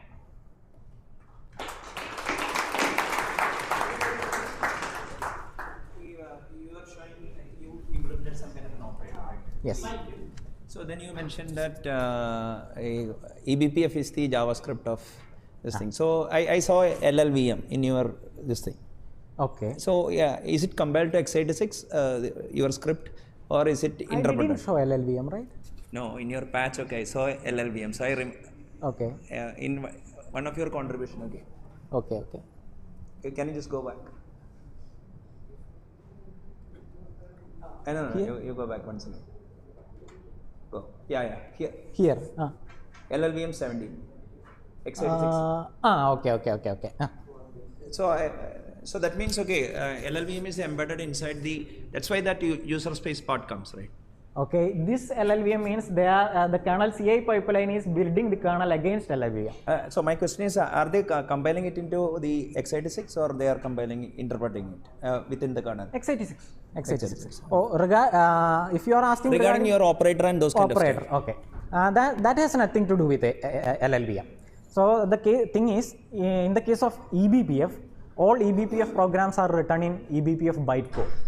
So, okay, there is a yes. So people can write their eBPF programs in C or Go or anything like that. That's where your verifier comes in, right? Yes. Then it gets compiled to eBPF bytecode, and this bytecode is what gets verified by the verifier. Okay. And after that, there is a JIT compiler to convert it into x86. Okay, thank you. Any other questions? So a lot of this code is actually hardware specific, you know. So how is the hardware? Because one of the problem I am seeing with, I am talking from machine learning perspective. So what happens is, if you take something like VLLM, which is actually a serving framework, the VLLM finally gets lowered into hardware. So it could be NVIDIA hardware, it could be AMD hardware, or it could be a Intel hardware or others. So lot of these things are actually kernel specific to that hardware. You have an abstraction layer. So the framework like VLLM defines the abstraction layer, and the vendor specific code gets returned into the specific layer. So there could be variation that NVIDIA supports most of the abstractions, but AMD doesn't support something, or Intel doesn't support something, So how is this? Because what I'm seeing is that when people make changes, it is breaking. It works on NVIDIA, but it breaks on something else actually, I don't know. I'm assuming Linux also has such problems, because if you see Linux 6 kernel to 7 kernel, like 6.18 to the 7.1, which is the latest, around 7% improvement has happened for deep learning based workloads, So that means they have optimized it for specifically so that, because there is no other change, because it's the same hardware it is running. If you take 6.18 and if you run 7.1, you get around 7% improvement on the overall performance actually. So I'm just curious how this, because when you explained it, I couldn't see anything hardware related there. Okay. It was rather following a regular pipeline, but a lot of this code are very specific to the hardware where you deploy, Okay. In the case of, this is a real issue, and thanks for that question. In the case of the patches we were discussing, they were not hardware specific at all. That's just about software. But there are hardware specific cases which are very difficult to deal with. For example, I personally know one example. I have some audio interface that works with some versions of the kernel and some not with other versions. They say it's an issue with the firmware. So we cannot do we cannot do anything about it. But there is this file called quirks.c in the kernel source code that is specifically for quirks that are related to hardware issues. So if some hardware or firmware is not behaving correctly, there will be a workaround in this file. There are many copies of quirks. I think I have seen one related to the audio subsystem, and I had actually come up with a patch that I was hesitant to submit as a patch because I wasn't sure whether it would break other people's hardware. So that's a regular issue. We cannot with confidence merge or submit patch related to hardware because we are not sure if it will break someone else's workflow. The only solution is thorough testing. And this is the reason sometimes legacy systems, legacy subsystems or legacy components get removed from the kernel because these things are legacy and you want to make some security updates to these components, but you are not sure if it will break someone else's computing because you do not have that hardware. This is a real issue, and I think more people participating in testing is the only solution for that. I'm not aware of any other solution.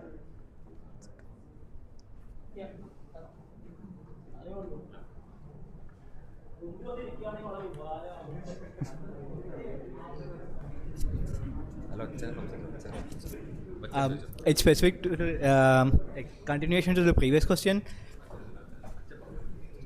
It's continuation from the previous question. So, like most in the kernel space, most of the device-specific logics are abstracted by drivers, right? By drivers. Drivers, yes. So there are not much hardware-specific code in kernel, and like for any device, they have to write the driver, right?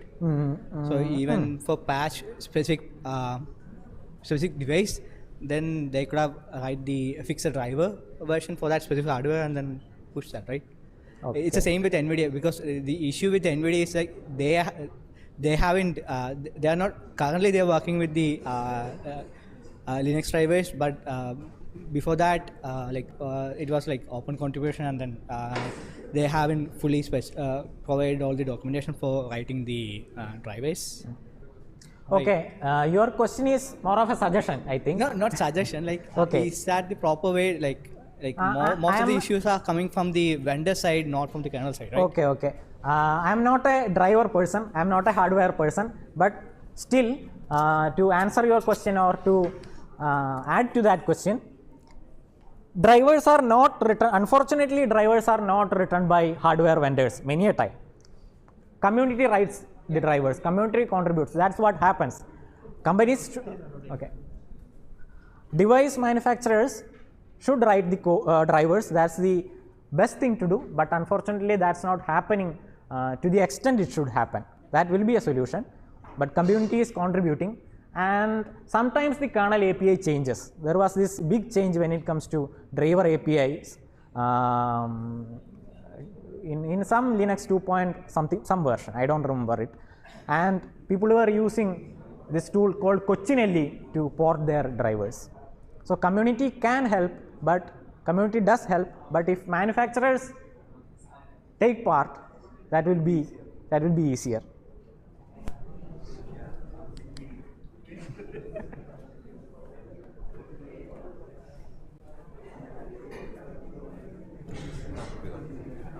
I have two last questions. First question. ഈ കെർണലിൻ്റെ LTS versions എത്ര എണ്ണം maintain ചെയ്യും at A time? പിന്നെ മിക്ക കെർണൽസും live പ്രൊഡക്ഷനിൽ ഓടുന്നത് നല്ല പഴയ version കൂടെയാണ്. അപ്പോൾ ഇങ്ങനത്തെ ബാക്ക് പോർട്ട് ചെയ്യാവുന്ന പാച്ചസ് കെർണലിൻ്റെ ഔട്ട്സൈഡ് ആൾക്കാർ ചെയ്യുന്നുണ്ടാവില്ലേ? അതെ. ഇത് ആദ്യത്തെ ചോദ്യത്തിന് ഉത്തരം പറയാൻ kernel.org സന്ദർശിക്കുക. അതിലുണ്ട് ലോങ് ടേം സപ്പോർട്ടുള്ള എത്ര വേർഷൻ ഉണ്ട് എന്നുള്ളത്. 6.18 അങ്ങനെ കുറച്ചെണ്ണം ഉണ്ട്. അറ്റ് ദ ടൈം ഇതാ സൈറ്റിലുള്ള അത്രയും kernel.org. നമുക്ക് കേണൽ എന്ന് പറഞ്ഞ ലിനക്സ് മാത്രമാണ്, ലോകത്ത് വേറെ ആർക്കും കേണലില്ല. ഇതെല്ലാം ഈ ലോങ് ടേം സാധനങ്ങൾ 5.10 വരെ ഇപ്പോൾ അവർ മെയിൻറ്റെയിൻ ചെയ്തുകൊണ്ടിരിക്കുന്നത്. പിന്നെ lwn.net വിസിറ്റ് ചെയ്ത് കഴിഞ്ഞാൽ കുറേ സാധനം പാച്ച് ബാക്ക് പോർട്ട് ചെയ്തു എന്ന് പറഞ്ഞിട്ട് കാണാം. ശരിയാണ്, ആളുകൾ അവരുടേതായിട്ടുള്ള ഫോർക്കുകൾ മെയിൻറ്റെയിൻ ചെയ്തിട്ടുണ്ടാവും. അപ്സ്ട്രീമിൽ വരുന്ന മാറ്റങ്ങൾ എടുക്കാൻ പിന്നെ ഇതൊക്കെ ഉണ്ടല്ലോ, ലൈവ് പാച്ച് ഇല്ലേ, കനോണിക്കലിൻ്റെ ലൈവ് പാച്ചൊക്കെ. അപ്പോൾ കേണൽ അപ്ഡേറ്റ് ചെയ്യാണ്ട് തന്നെ ഈ പാച്ചുകൾ മാത്രമായിട്ട് പോകുന്ന സമ്പ്രദായമുണ്ട്. ആളുകൾ അവരുടേതായിട്ടുള്ള പാച്ചുകൾ മെയിൻറ്റെയിൻ ചെയ്യാറുണ്ട്, അല്ലേ, ഫോർക്കുകൾ മെയിൻറ്റെയിൻ ചെയ്യാറുണ്ട്, പാച്ചുകൾ അപ്ലൈ ചെയ്യാറുണ്ട്. പക്ഷെ അതൊക്കെ എപ്പോൾ വേണമെങ്കിലും ബ്രേക്ക് ചെയ്യാം. അതുകൊണ്ട് പറ്റാവുന്നത്ര മെയിൻ ലൈനിലേക്ക് എത്തിക്കുക എന്നുള്ളതാണ് ചെയ്യേണ്ടത്. സെക്കൻഡ് ക്വസ്റ്റ്യൻ, ഒരു CV ഇറങ്ങി നിൽക്കുക, സെക്യൂരിറ്റി പ്രശ്നം നിൽക്കട്ടെ. അപ്പോൾ ഇവർ പാച്ച് ചെയ്യുന്ന എല്ലാം ഓപ്പൺ സോഴ്സ് ആണല്ലോ. ഇപ്പോൾ ഒരു സെക്യൂരിറ്റി ഇഷ്യൂവിൻ്റെ പാച്ച് വന്ന് അത് പബ്ലിക് ആയിട്ടല്ലേ വരുന്നത്. അപ്പൊ ഇത് നോക്കുന്ന ഒരുത്തന് മനസ്സിലാവില്ല ഇതൊരു സെക്യൂരിറ്റി പ്രോബ്ലം ആണ്. അപ്പൊ അവന് 0 ഡേ ആയില്ലേ, അതെങ്ങനെ ഇവർ ഫിക്സ് ചെയ്യുന്നത്? അതിന് ഈ കോർഡിനേറ്റഡ് ഡിസ്ക്ലോഷർ എന്ന് പറഞ്ഞിട്ടൊരു സംഗതി ഉണ്ടായിരുന്നു അല്ല ഇപ്പോഴും ഉണ്ട്. അതായത് ഒരു വൾണറബിലിറ്റി കണ്ടെത്തി കഴിഞ്ഞാൽ അത് ഈ സെക്യൂരിറ്റി അറ്റ് kernel.org അയക്കേണ്ടത്, പബ്ലിക്കായിട്ട് അയക്കരുത്. അത് പബ്ലിക് മെയിലിംഗ് ലിസ്റ്റ് അല്ല.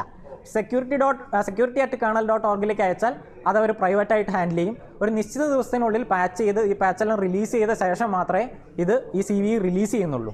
അങ്ങനെയാണ് അതിൻ്റെ രീതി. പക്ഷെ ഇപ്പോൾ പറയുന്നത് ഈ മിത്തോസ് പോലെയുള്ള ടൂളുകൾ വന്നതുകൊണ്ട് എല്ലാ ബഗ്ഗും എല്ലാ വൾണറബിലിറ്റിയും പബ്ലിക് ആണെന്നാണ്. കാരണം ആളുകൾ ഇത് കണ്ടെത്തിയിട്ട് ഡിസ്ക്ലോസ് ചെയ്താലും ഇല്ലെങ്കിലും വേറൊരാൾക്ക് ഇതേ ടൂൾ വെച്ച് കണ്ടെത്താമല്ലോ. അതുകൊണ്ട് പറ്റാവുന്നത്ര നേരത്തെ പബ്ലിക് ആക്കുകയും എല്ലാവരും പറ്റാവുന്നത്ര വേഗം അപ്ഡേറ്റ് ചെയ്യുകയാണ് ഇപ്പോൾ വേണ്ടതെന്നാണ് ആളുകൾ പറയുന്നത്. എന്തായാലും ഇങ്ങനെ ഒരു പ്രാക്ടീസ് ഉണ്ട്. ഇതിനായിട്ട് പ്രൈവറ്റ് മെയിലിംഗ് ലിസ്റ്റുകൾ ഉണ്ടായിരിക്കുക. സോഴ്സ് ട്രീ ഓപ്പൺ ആണ്. പാച്ച് വരുമ്പോൾ പബ്ലിക് ആവുമല്ലോ. പാച്ച് വരുമ്പോൾ പബ്ലിക് ആണ്.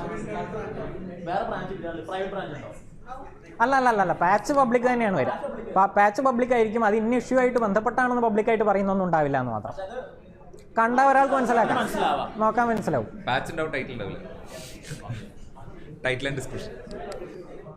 അല്ലാതെ എനിക്ക് ആധികാരികമായിട്ട് പറയാൻ അറിയില്ല കേട്ടോ, ഞാൻ ഈ പൊതുവായ വിവരം വെച്ച് പറഞ്ഞു. I hope there are no more further questions. So thank you Nandakumar for a very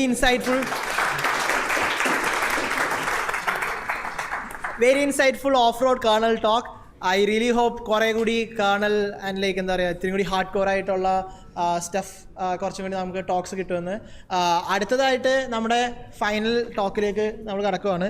ലാസ്റ്റത്തെ talk is beyond the unpredictable loop building production grade agentic workflows with LangGraph and small agents.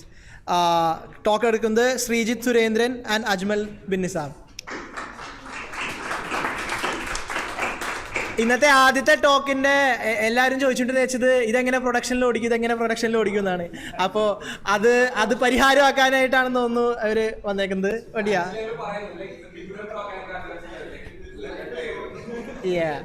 So last talk start ചെയ്തു.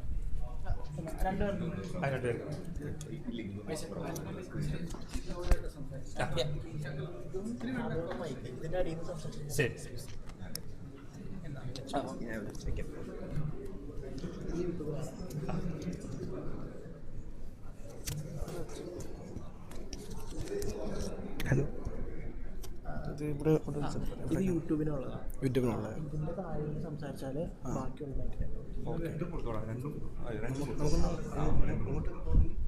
അവിടെ ഇട്ടൊരു ഇത്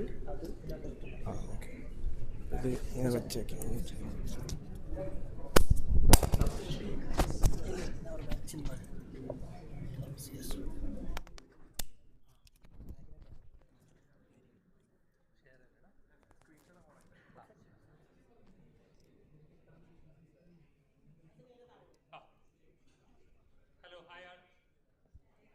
Hi all.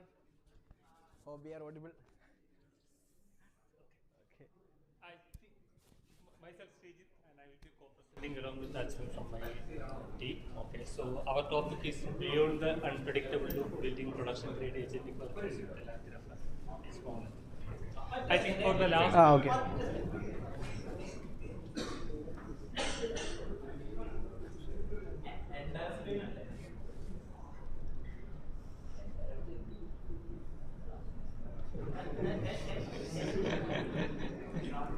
വേണ്ടില്ലേ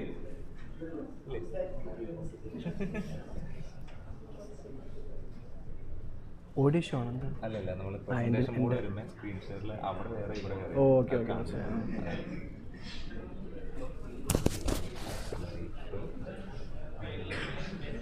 അതെവിടെ ആ full screen മറ്റേ ഇത് വന്ന് നോക്കട്ടെ ഇല്ലല്ലോ പോയി അതൊന്ന് ഓഫ് ചെയ്യാം നമുക്കെന്നാ ഡ്യൂപ്ലിക്കേറ്റ് കൊടുത്തിട്ട് Yes. Yes. We are blaming. Yes, exactly. But we have a WSL.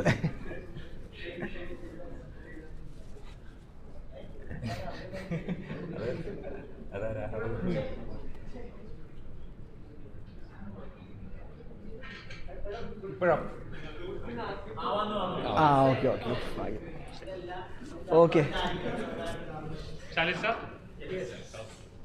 Last 5 to 6 months, I think the entire enterprise side, so big companies and probably the most of the IT organizations are help us with the word agentic AI and the agentic AI based orchestration. So we moved a lot from maybe like an agent giving an answer to your chat questions in a chatbot which is giving answer to that.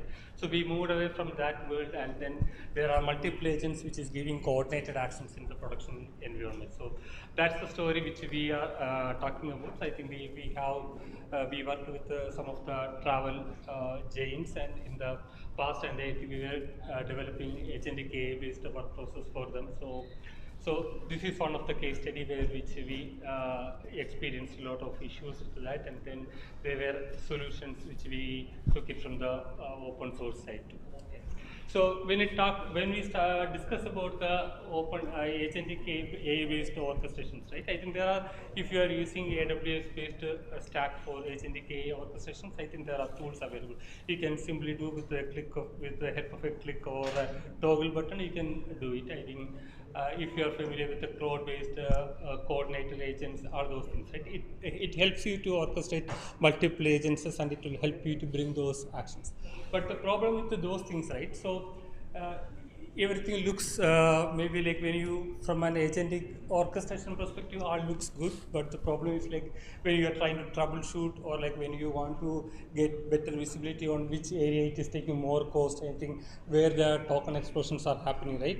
Some of those things are kind of behind the back, and we don't know exactly why it is at certain stages, why the so-called enterprise provided solutions are not giving you the nitty-gritty or the problems is behind the back. Okay, so that's why we moved from we in fact tested this with AWS Bedrock and then with the cloud, and then we decided to try with the LangGraph and small agents, which gives better visibility and better monitoring aspects in terms of how agent is taking actions, what are the pitfalls in the agentic actions, and how we need to roll back all those things. Okay, so that's why we came up with the. Can you go back? Yeah. Okay, that's why we came up with the LangGraph and small agents idea. And here, what is happening is like, so let's say when multiple agents are talking, and you are having multiple agents are there, right? How do you talk, or like what is the common data output format you see in a agent output? It is JSON, right? So JSON was the predominant language which is used by all LLM where it was giving its output. Okay. It was because like JSON was more statically typed, and it is having a rigid format and all, and I think most of this frontier models, right, the OpenAI, all those things comes from a web-based background where they usually pull this data from the web-based APIs and all. So they were more using with the JSON format. And also, if you look back, right, maybe like from 1 or 2 years back, I think these agents or these LLMs were not for an execution purpose. It was only for planning purpose. So you use LLM to plan the actions. So it doesn't, you didn't design the LLMs to take action on it. So it was purely to get the data, and probably you will use that information and then reach out to some another system and then perform the action. So you will do the tool calling, right? So you may get a certain JSON snippet, and then you use that information and then query against the database or execute certain code based on that, right? So it was all done through the JSON. So the point is the pure LLM based orchestration or the LLM output was primarily in JSON because it was not designed to do any execution from a initial LLM design perspective or kind of a thinking perspective.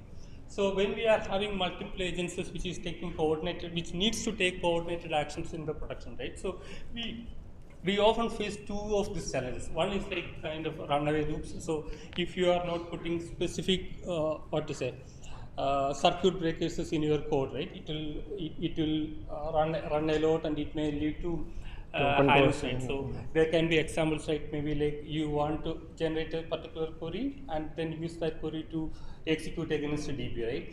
Maybe if you don't have a circuit breaker and the query output or like the input provided by the JSON was incorrect, so it may keep on hallucinate. It will again provide the same query or like giving a different varieties of queries which doesn't give you the which doesn't give you the result. So that will lead to a lot of token cost explosion and then probably latency and other issues. The second thing is the brittle JSON structure, which I was mentioning earlier.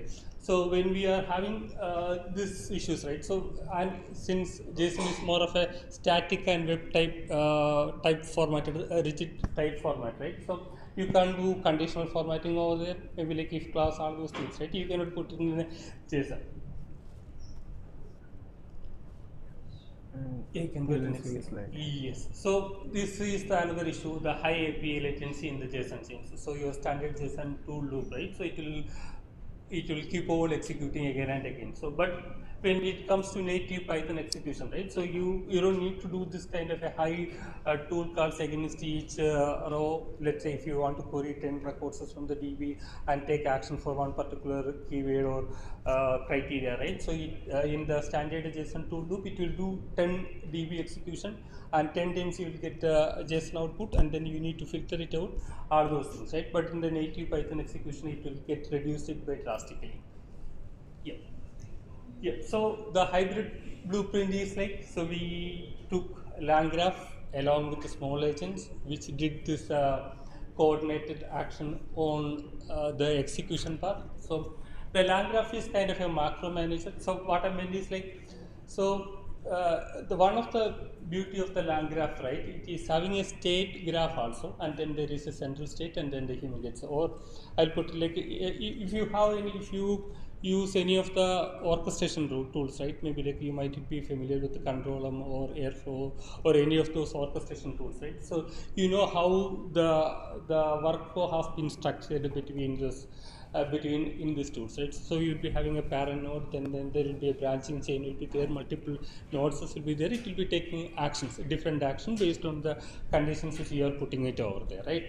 So the same thing which you can accomplish through the LangGraph also. There will be a state graph will be there, which will be ensuring the strict predictable system routing through using standard graph architecture instead of the unpredictable LLM decisions. Okay, and then there will be a central state also. So the benefit of LangGraph is like it is having a different state dictionary it maintains. So all the actions which you are doing, right? So there will be a single auditable source of truth. So all those actions which LLM or any other tool calling which is done using the LangGraph can be recorded, and it can be, that state information can be used for backtracking or kind of a, let's say you want to do the troubleshooting on those things, right? So it will help you. Okay.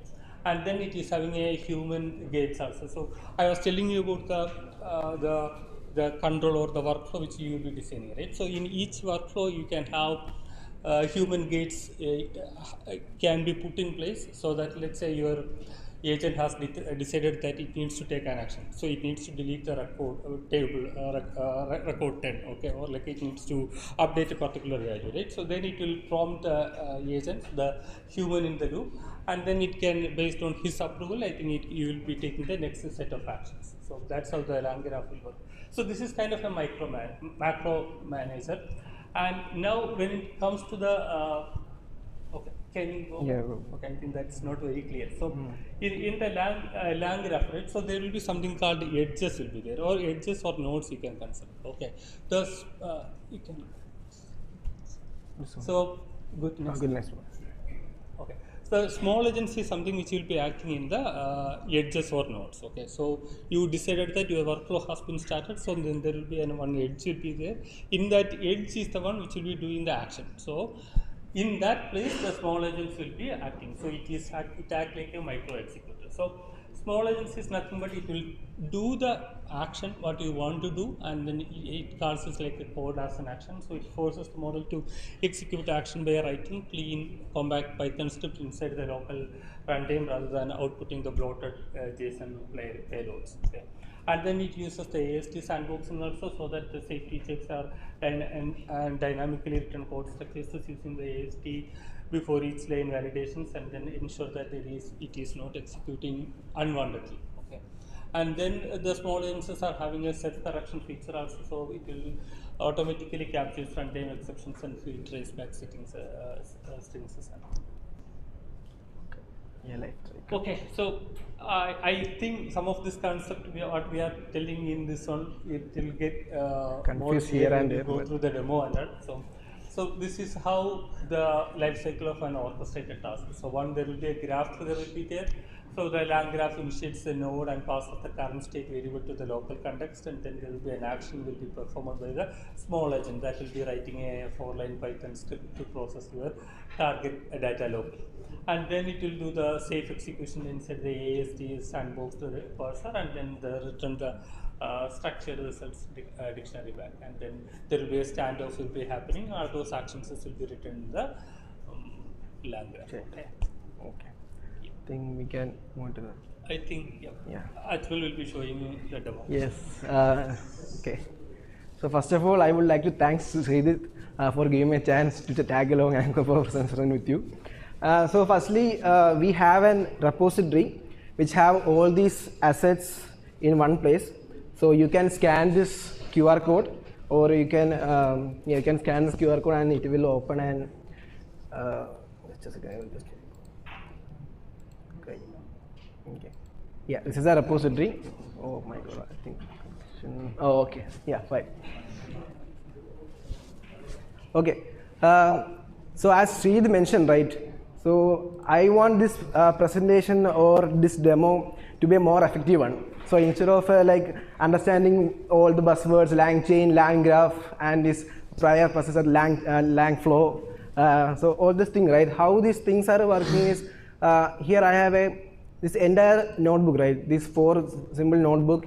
You can open in collab notebook, and you can go through each one by one. So firstly, I would like to show like how the small agent will work. Okay, so I just open this. So previously we maybe mentioned like JSON call tooling, right? So how many have you seen or worked in an agentic orchestration? Anyone? Have any one of you worked in an agentic orchestration? No, as a hobby part or in a production grade? No one. No one has did it. Oh, okay, we have one person there. Okay, that one. What's your name? What's your name? So in which framework you worked? I didn't get it. Oh, LangGraph. Okay, great.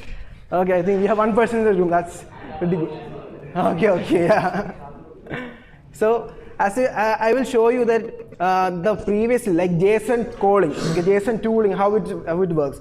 So we have like OpenAI SDK here. In the OpenAI SDK, what we will do is we will define a function like this use case is like suppose we have a marketing team, okay, and the marketing team wants to send a coupon code to female customers as part of women initiative or women empowerment. So they have to send a coupon code. Okay, so manually how we'll be doing is we will get the customer data, apply the coupon, and send it to them via email, right? That's the manual flow. So, but in the current state, for as an example, so previously like OpenAI tooling, right? How it will work is like we will define a tool schema, okay? And the tool schema we will pass in the customers and apply a coupon code, all this together. So these tools are we've been manually will be typing all together, okay? And we will send it, okay? So this is the previous one, so not the small agent one. So and here you can see like four round term, right? Firstly we will fetch the customer ID, and customer ID will be constituting and applying the coupon code and the condition. So this condition and all it didn't work at all. So that's where like small agent will be coming in the picture. So I will show you that how will the small agent will work. So suppose we have a customer, first name is Subin and Ashwati as in a female. Yeah, Ashwati Achu. Okay. Yeah, you guys are top prior, right? So I've been following Subin for the past 3 years, stalking him because I've been a huge fan of him. So I would like to add his name over there. Yeah. So yeah. So here we have a some just function over here, like guest customer. So we have defined a function, okay, and we have to pass this function into a small agent, okay, as a tool. So we are telling that agent we have a set of tool. You can call this function altogether. Okay, these are just primary basic Python functions. I hope you have some idea about Python because all are basically the same. Yeah, so we will just add a decorator over there, which is like a separately part of the Python language, or no, it's part of the small agent. Yeah. So from small agent, the small agent is like basically 1,000 line of code. So in nowadays, anyone within 2 hours can spin up or can write a agent framework. Okay, it's not that big rocket science or as part of a kernel. So within 1 hour we can create our own agentic framework. Suppose there are a lot of agentic framework out there. So for example, Crew AI, then traditional like Crew AI, AutoGen, Semantic Kernel. So all of the big companies have their own agentic framework. Okay, so there are a lot, and it have its own use cases. But this small agent, right? Small agent is, as a name itself, it is very small. It is very small and compact. We only have like 3 imports. 3 classes are there, and these 3 classes can be easily imported. So as you mentioned, like I just walk through how the things are work. So we just install the small agent into memory, and you just pass in the token over here. Firstly, I am using Grok API. So okay, I'm just drifting a yeah. So from small agent we will be only importing the code agent, web search, and light LLM. So these are the all 3 classes that you need in order to prototype it. So coming back to the marketing one, Ashwati Achu. So here we will be applying that coupon, and we will be calling it. Okay. So and as a job, right? We have mentioned like apply this Hayat 15 to female customers. Okay. So the regular tool calling agent, what it will do is it will make 2 or 3 calls altogether into JSON. So this was the previous one. Yeah, altogether in JSON 1, 2, 3, or 4 calls, or 4 or 5 calls, and it will not have any conditioning on it. So what is a code agent, right? So as you all know, like 3 years back, ChatGPT has introduced code, right? So the LLM can write the code and run in a container. So that is more effective. So on the fly, it is running and executing all the things together. So that will be token size is also less comparatively, and the latency is also very low compared to JSON tooling. So what it will do, it on the fly, it will write some Python code, okay, and invoke the functions that we define to the small agent, and it will return a single step like Ashwati Achu has got the coupon. Yes, okay, that was a small thing, part of that repository notebook that you guys can work. So this is the small agent part. Okay, this is a coding agent or agent that we push our functions and call to. Then next, coming to land graph, right? Land graph, you all heard about that, but you guys haven't. I think in the first session, Ashwin and Stephen has shown lang flow. Okay, lang flow is a UI, and land graph is just like a condition, states and nodes over here. I also have this repo. I will just quickly, or I can go through here. And coming to the other part, it will not. Yeah, it will not be. Basically, we have you guys heard that state node, right? State node and edge. So, if I'm hearing state node to the first time, I'll be hearing what is node, what is edge. It's nothing but like state is nothing but a dictionary. Okay, dictionary where we are stating like this is my JSON schema. This is a so this is my fixed state. And node is just like Python function, and edges is like conditional. Okay. So from my node go to here. If the node is not working, come down. Okay. And if I am going down, you can walk through this repository. Here, this is how basically a land graph will work. We will be adding a node. Say this is my function, and if a set of condition is there, then walk through that. Okay. Altogether, and we can visualize this. Okay. This is the main part of land graph. So if my agent is drifting away or calling a loop again over, we need to understand where it is working, okay, where it is off going. So that's where land graph comes into the picture. So with the land graph, we have the complete observability. So where the agent is going, how many token API is going, so we can observe. This is a small, low-level architecture, low-level understanding. So suppose if I am starting over here, a request, it will decide or auto-approve and end. Okay, so and here we can beautifully visualize land graph, and we can show it to the manager. So my manager Srijit, I shown to him, so he was also impressed with it. Okay, so this is how is basically land graph will work. Okay, so the land graph orchestrates the entire thing, and the small agent will execute. That's all the things in nutshell. So you incorporate the small agent into the land graph? Land graph, right? At the Yeah. node level, you will use that Yes. model for a tool called and Yeah, I will pass it. So at the node, right? model or it is It's a hosted model. So currently, small agent will only suffice inference model, like in Grok, Gemini, or inference model. But we can use local LLM as container altogether, and we can deploy it. So this is the. So I have one more question. Yeah. You mentioned about AST. Ah. So are they parsing the Python code into some kind of an AST and doing it? Yes, we can also do that. So there are containers like Blazell IO, and other sandbox there. So we can pass in the Blazell API, Blazell and or other service who provides the agentic orchestration or containers to the small agent. Small agent is just the library by Hugging Face. So you can use CrewAI or Microsoft any other agent framework, and within that container they will execute the code. So you are. We mentioned about this Bedrock first. Correct. Shift it to some other thing. Okay. It's called cloud environment you are running this. So basically the production grade, right? Production grade was AWS. So atmosphere, this is a FOSS, and we cannot show AWS at the moment. So that's why we switched to small agent, okay? So production grade was AWS Bedrock. Srijit has more insight to it. So as part of demonstration, how you guys, yeah. So these are not production you are using Bedrock. Small agent Bedrock, it doesn't. No, like so we tried a mini version over here. So bring a mini version so all of you can understand how things are work. So this small agent is very efficient, and we can take it to production or a mid-level things also that can be done. Okay. Let me clarify a couple of things. Okay.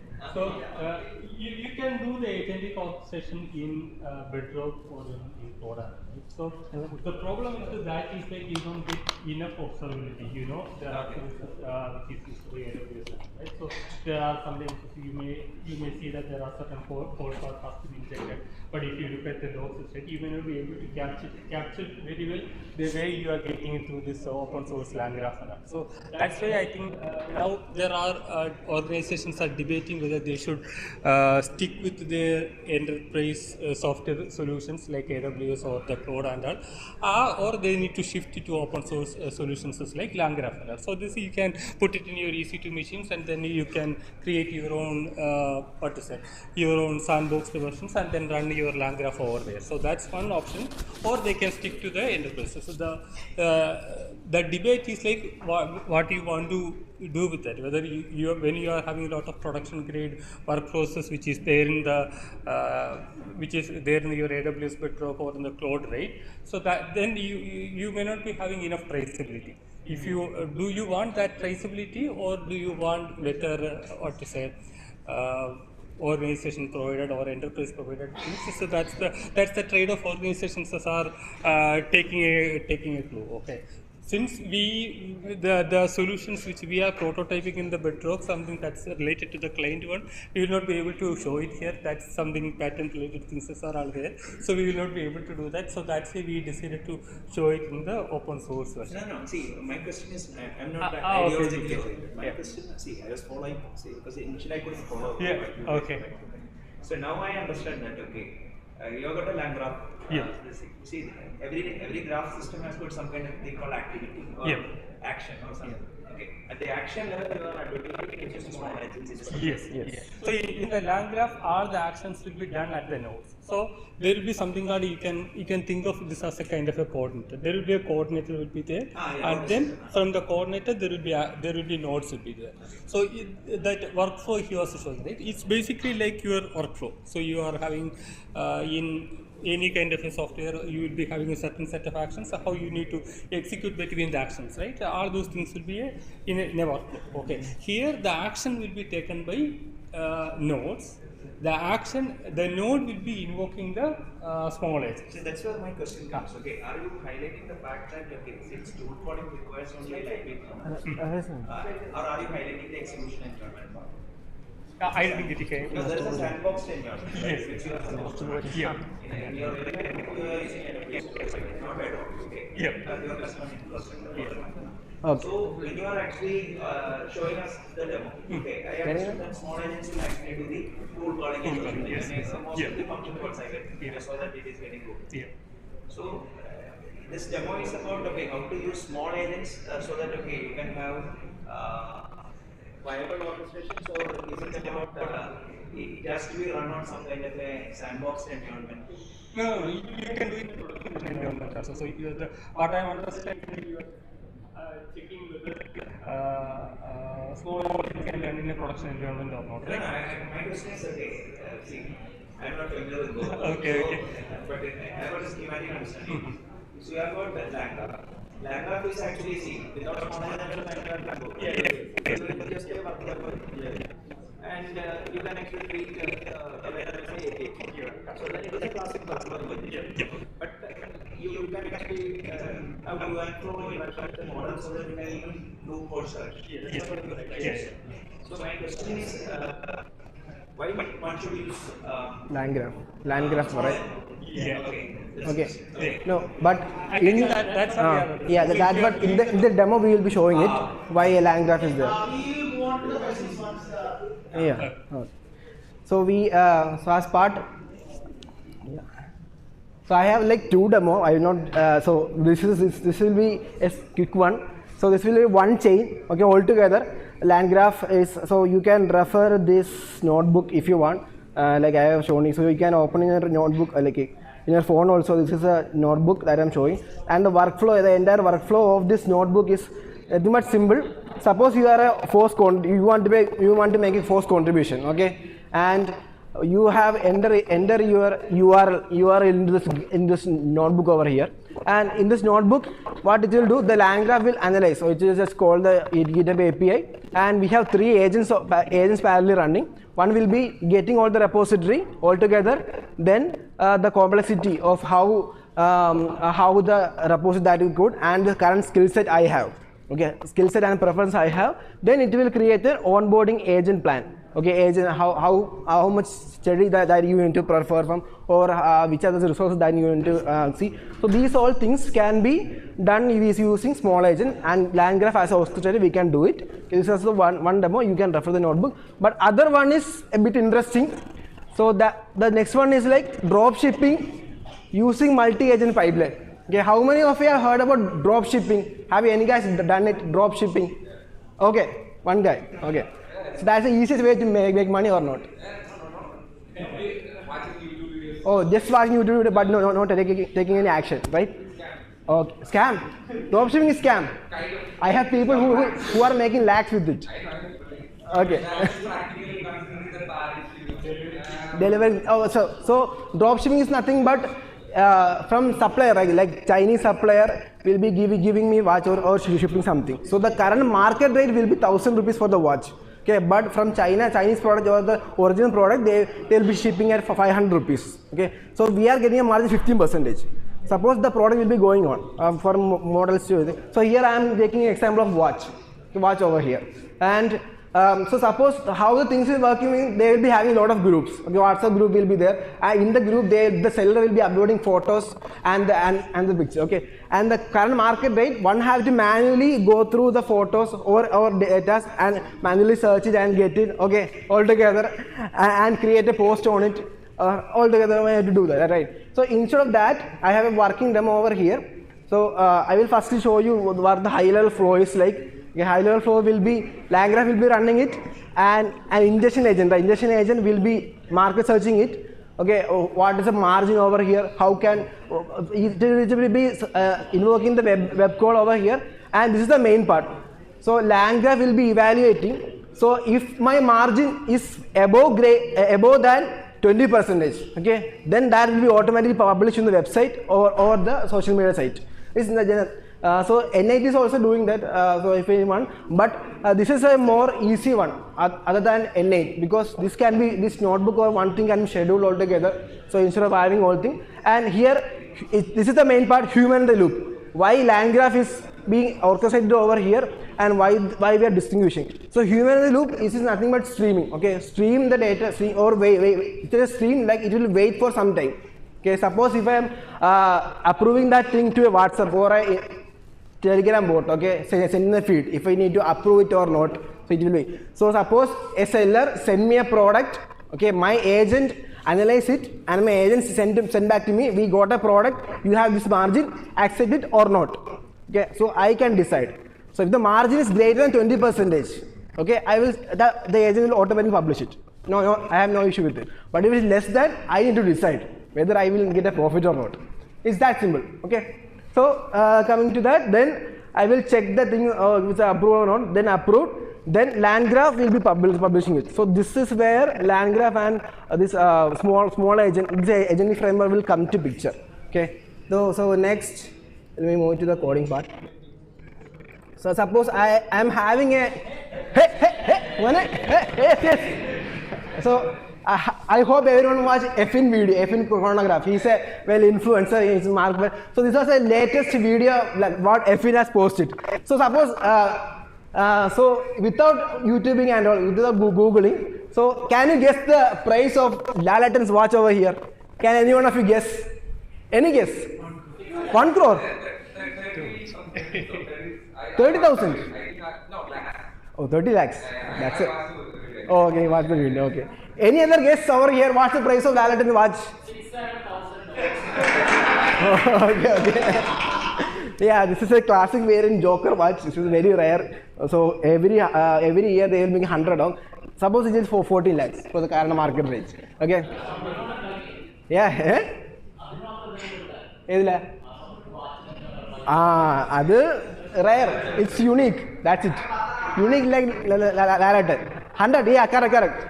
So this Konstantin Chaikin, okay, that brand will only produce 100 watches. So that's why. So coming to it's like 49 lakhs for the watch. Okay. So this is my site, okay, dropshipping site or my product catalog. Okay, and so yeah, that's where some things are all hosted. So and here I have the workflow over here. So this is the part I have the things all together. I'll just go through. So currently I am using DeepSeek V4. Okay, I am just calling it. So currently in my catalog there are 2 watches. Okay, all of watches there. Then I will invoke my multi-agent. Okay, once this is done, I will invoke my multi-agent. And suppose this is the message that I got from a supplier. Supplier saying like we have Titan Karishma series watch costing 3,000 rupees. Okay, and for example, I don't know about the Titan watch. So what the next will be the agent pipeline. Okay, the agent will be running it altogether, and agent will be going through a set of series. And this agent, right? Agent is over here. So what it will do? It will go through a site, okay, and it will reason. So this agent, as I mentioned, we have 3 different agents working in parallel. So the agent will be invoking the internet, getting the price, scraping it, and deciding whether to publish or not. And we also have a margin, greater than 20 or not.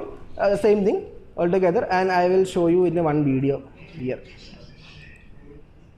Okay, so this agent has run for a couple of minutes, and it's just saying like this from supplier, right? Supplier Titan watch was 3,000 rupees. Okay, but in the current market it is 2,800 rupees. Like so the 2,000 rupees. So it is less than my margin. Okay, and so the seller is trying to fool me. Okay, and if I'm going over here, sorry, yeah. So then, yeah, yes. So I will get a message in Telegram saying like new list is producing. Supply was 3,000 and my market price is 2,000. Okay, so for example, hypothetical, okay, so this is the human loop, approve or reject. So if I click on approve, this message altogether will be going to my social media or my website as well, or any Shopify API as well. And just a small thing, and I didn't know that much, so I just approved it. Okay. Approve? No, because I'm the one costing the money, right? AI doesn't have any pocket. Okay, AI is not earning my money. Suppose the logic here is simple. If the margin is greater than 20, then auto publish it. No problem. If the margin less than 20, then come to me. Then the human the loop. Okay. Less than 20 ആണെങ്കിലാണ് altogether. Okay. That's simple.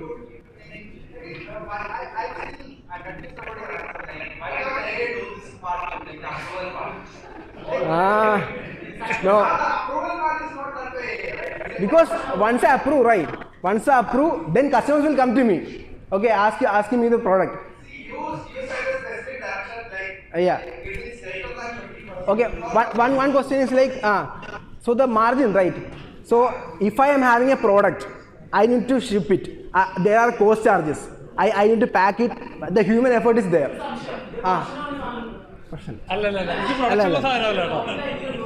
Token മാത്രം എടുത്ത് token എടുത്തിട്ടുണ്ട്. Okay. Education purpose only. Yes. Yes. So for drop shipping, right? There are marginal cost to it. Okay. Suppose I need to pack it, I need to sell it. There are much effort from it. Okay. And the customers will not be buying it from my market or website itself. So suppose say they are saying like product, right? Suppose they are okay. Suppose someone like you, we will be packaging it, sending it, shipping it, all together cost will be there. Okay. So ഒരു പ്രോഡക്റ്റിൽ 20% margin അല്ലാതെ അത് കുറെ താഴെയാണെങ്കിൽ ചിലപ്പോൾ ആ product rare ആയിരിക്കും, കസ്റ്റമേഴ്സിന് വേണ്ടി വരും. പക്ഷെ അത് ബേസിക്കലി ഉണ്ടല്ലോ, നമ്മൾ എപ്പോഴാണ് ഹ്യൂമൻ ഇൻ ദ ലൂപ്പ് എന്ന് പറയുന്ന കൺസെപ്റ്റ്, എല്ലാവരും കേൾക്കുന്ന ഒരു കൺസെപ്റ്റ് ആയിരിക്കും ഹ്യൂമൻ ഇൻ ദ ലൂപ്പ്.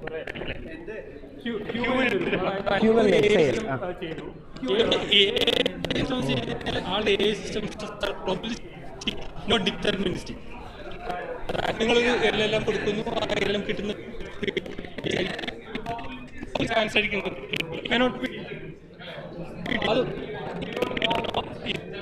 നിങ്ങളൊരു ബിസിനസ്സിനെ ബേസ് ചെയ്തിട്ട് റൺ ചെയ്യുകയാണെങ്കിൽ ഈ ബിസിനസ് നഷ്ടമാണോ ലാഭമാണോ എന്നുള്ള കാര്യം may be based on certain logics can determine, or you might have coded out.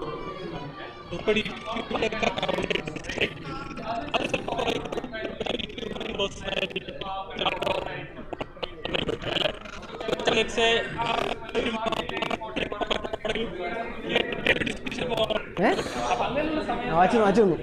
വാച്ചിന്റെ photo ഉൾപ്പെടെ വരും.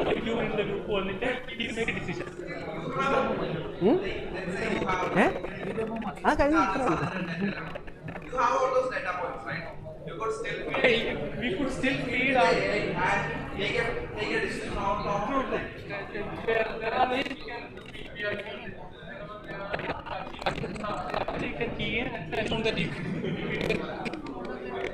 sometimes that system if you validate or probably it's always I think in the future in maybe we can completely avoid using the not so like we have because the current state of the will be having head should take its. Okay okay ആ അപ്പോൾ എല്ലാം ഒന്നും കൊണ്ടുവരും നമ്മളെ അതാണ് നഷ്ടം വരാത് ബിസിനസ്സിന്. That's A main goal. Okay, ഇതെല്ലാം കൂടെ ചെയ്യുന്നതിന് ലാഭം ബിസിനസ്സിന് വേണ്ടിയാണ്. So we are doing it for the business. So that's why human in the loop. Okay okay then that's it. I think there are possibility. ആ കഴിഞ്ഞില്ലേ?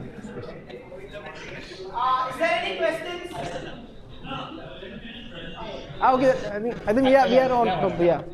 So basically, right, if you want to like get a side income, side hustle, you can just have the small agent and land graph. It is pretty easy to all together boot up, and so we can manage all the things over here. And this will be my final WhatsApp group. Okay, so here we are having it all together and just interesting link. And this will be updating my site API, anything is there, so it will be updating it. Okay, I think that's it for the demo. You can check this site once again. Yes, any questions? I think we are on top of the time, but if we have any questions related to data or I think he will not.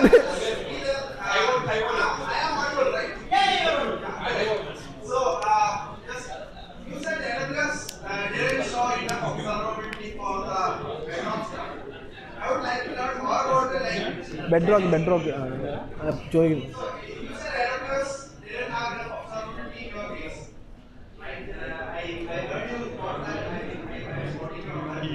So what we use Bedrock in my we have like I guess 30 reference profiles or something, and each of them have like what can be for like cost specific guidance and stuff. What other observability when we are having, do you have an agentic AI based orchestration or like a single agent? Are we having 10 agents taking a connect or like it is? We do. But yeah, if you are having a single agent, everything will work right. Okay, but if you are having a coordinated action, so let's say you are having a one agent, one master agent will be there, right? And then you create sub-agents are there. All 5 sub-agents are maybe taking independent actions at the same time, right? Okay, there are instances where we noticed that when this independent sub-agents are taking action, I think they are colliding, and there are information like we missed certain code actions or code crawling in the right order. So there are noticed. You will not be able to identify it with 1 or 2 specific agentic actions, but if having a production environment with 10 agents, then you will see something. I don't think that's an AWS issue, right? That's probably a code issue. That's probably a log ingestion issue or an error flag issue, right?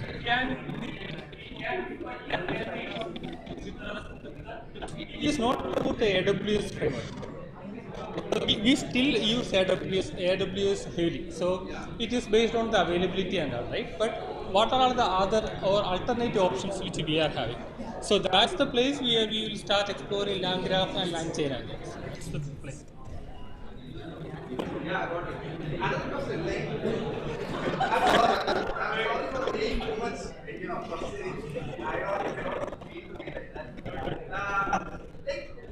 Like, I'm confused. Like, this feels like how many LLMs calls are this using when you're trying to do a lang graph? Like, how I like when I think of it from a how would I put it? No, bro. Yeah. Like not my coding is infrastructure. Like this could be solved with like one LLM call or the parser. Yeah, I don't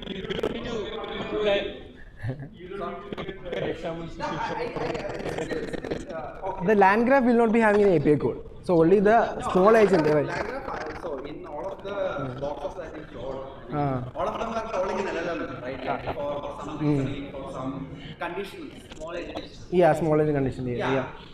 That I mean, small agent is again creating a Python function to consider to understand what it is, right? And you could why is I mean, when I think of it, why is small agent? Yeah, and then Yeah, you are. Then it goes to non-deterministic. So those kind of layers. So like the thing is like mainly right altogether I'll as a coding agent. Okay, altogether it's going to coding. So but I think the coding part, right, coding or conditional part.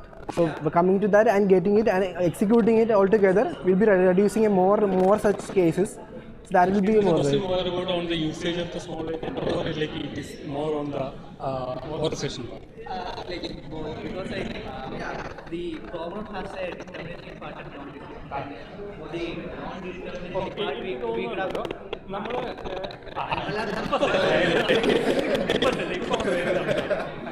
നമ്മൾ പറയുന്നത് ഏജന്റിന്റെ execution പറഞ്ഞു. അപ്പോൾ നമ്മൾ deterministic or non deterministic എന്ന് പറയുന്നത് അതിനകത്ത് ഇവിടെ വലിയ ഇതില്ല. കാര്യം നമ്മളിപ്പോൾ നമ്മുടെ ഒരു ഓർഗനൈസേഷനിൽ നമ്മൾ കുറേ ആക്ടിവിറ്റീസ് ചെയ്യുന്നു, സർട്ടൻ സെറ്റ് ഓഫ് ആക്ടിവിറ്റീസ് ചെയ്യുന്നു.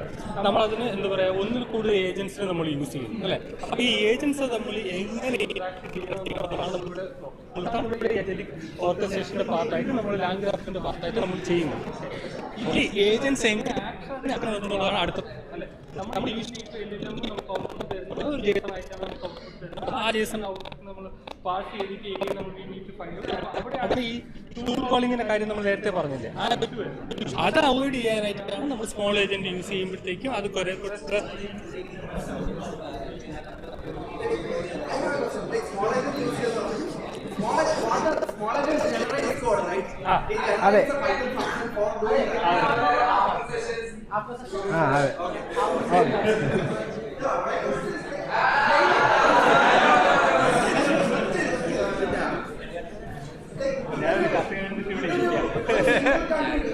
അതെ.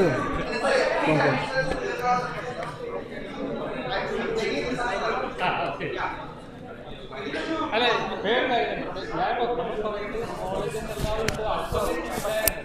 കോളേജ് ഈ കാലത്ത് വളർത്തോ അത്രേ ഉള്ളൂ.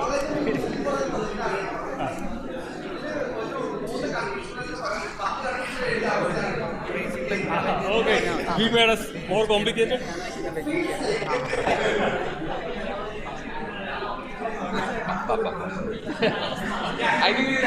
Hey everyone, so can we slowly wrap this up? Adul, all good with your questions? Thank you for a lot of questions. So yeah, a huge round of applause for that. അങ്ങനെ ഇന്നത്തെ final ടോക്കും ഇവിടെ കഴിഞ്ഞേക്കുവാണ്. ഇത് കഴിയുമ്പോൾ first ഫ്ലോറിലെ lunch arrange ചെയ്തിട്ടുണ്ട്. So എല്ലാവരും കഴിച്ചിട്ട് പോകണം.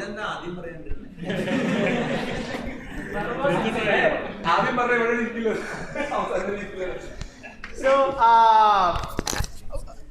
Word of thanks. കുറേ ആൾക്കാർക്ക് താങ്ക്സ് പറയേണ്ടിയിരിക്കുന്നു. എന്തോ ഷുവർ. അപ്പോൾ ആദ്യം തന്നെ താങ്ക്സ് ചെയ്യാനുള്ളതെന്ന് വെച്ച് കഴിഞ്ഞാൽ ഇന്ന് കുറേ സ്പീക്കേഴ്സ് ഉണ്ടായിരുന്നു. എനിക്ക് ആദ്യത്തെ സെഷനിൽ തന്നെ 3 സ്പീക്കേഴ്സും പിന്നെയും ലൈക്ക് ഓരോ സ്പീക്കേഴ്സും വെച്ചൊക്കെ പിന്നെ ലാസ്റ്റത്തെ ഇതിൽ 2 സ്പീക്കേഴ്സൊക്കെ വെച്ചും വന്നു. We need more speakers and the first step of getting speakers is having a great audience, and I think that like from the past കുറച്ച് നാളായിട്ട് കിട്ടിയതിൽ വെച്ചാൽ ഏറ്റവും നല്ലൊരു വൈബുള്ളൊരു ഓഡിയൻസ് ആയിരുന്നു ഇന്ന്. കുറേ ക്വസ്റ്റ്യൻസും കുറേ ചിരിയും എല്ലാം ഉണ്ടായിരുന്നു. കുറേ ശുഷ്കാന്തിയുള്ള ഓഡിയൻസ് ആയിരുന്നു. So I really hope this ശുഷ്കാന്തി ടേൺസ് ഇൻ ടു എന്താ പറയുക CFPs. So this is our website kochifoss.org, kochifoss.org. So if you go there, you can see our Matrix, XMPP and Telegram channels. Most of you might be aware of Telegram. You could join in and pitch into all the conversation until it gets banned. Yeah, we have 1,000 members right now, and if you scroll down a little, you can see submitted talk. So if you think of something that ചുമ്മാ വന്നു കഴിഞ്ഞിട്ട് ഇങ്ങനെ ഫണ്ണായിട്ട് ആൾക്കാരോട് discuss ചെയ്യണം, കുറച്ച് interesting ആയിട്ടുള്ള reviews കിട്ടണം, questions കേൾക്കണം, ഞാൻ തിങ്ക് ചെയ്യണത് അടി ഉണ്ടാക്കണം എന്നൊക്കെ തോന്നുവാണെങ്കിൽ, വിപ്ലവം ഉണ്ടാക്കണം തോന്നുവാണെങ്കിൽ just propose A talk.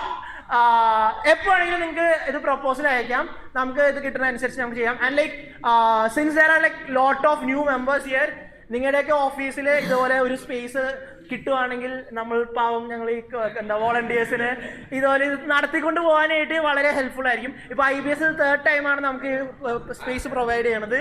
And like വളരെ ഹെൽപ്ഫുൾ ആണ്. ഇങ്ങനെയുള്ള ഹെൽപ്ഫുൾ ആയിട്ടുള്ള ഓരോ കമ്പനീസ് ആയിരുന്നാണ് നമ്മളിപ്പോൾ ഇത് സ്ട്രോങ് ആയിട്ട് കൊണ്ടുപോകുന്നത്. സോ IBSൽ തന്നെ സ്പെഷ്യലായിട്ട് ഗണേഷ് സാർ ആൻഡ് അനീഷ് സാറാണ് മെയിനായിട്ടുള്ള ഇതെല്ലാം ചെയ്തത്. So A huge round of applause for the host. And yeah, obviously a special round of applause for and lunch as well, maybe. Then who else? When you, I mean, I covered almost all of it. Have I missed some? So this is my first time being the host. I mean, and the mic as well. So I hope I did almost. Hello. Pero. Yeah, so my name's Vaishak. I'm a recently graduate from NIT Calicut. Very recent. I'm working in a open healthcare network. We are building, open source EMR solutions for hospitals. So more about that, like you could come and meet me if you want to know more about that. Other than that, nothing more. Thank you all for coming. I seriously hope that I get to see all of you next time and the coming years. And we run on organic PR. Go back to your companies, go back to your friends group, bring someone else. That's how this grows. That's how this continues. Thank you all.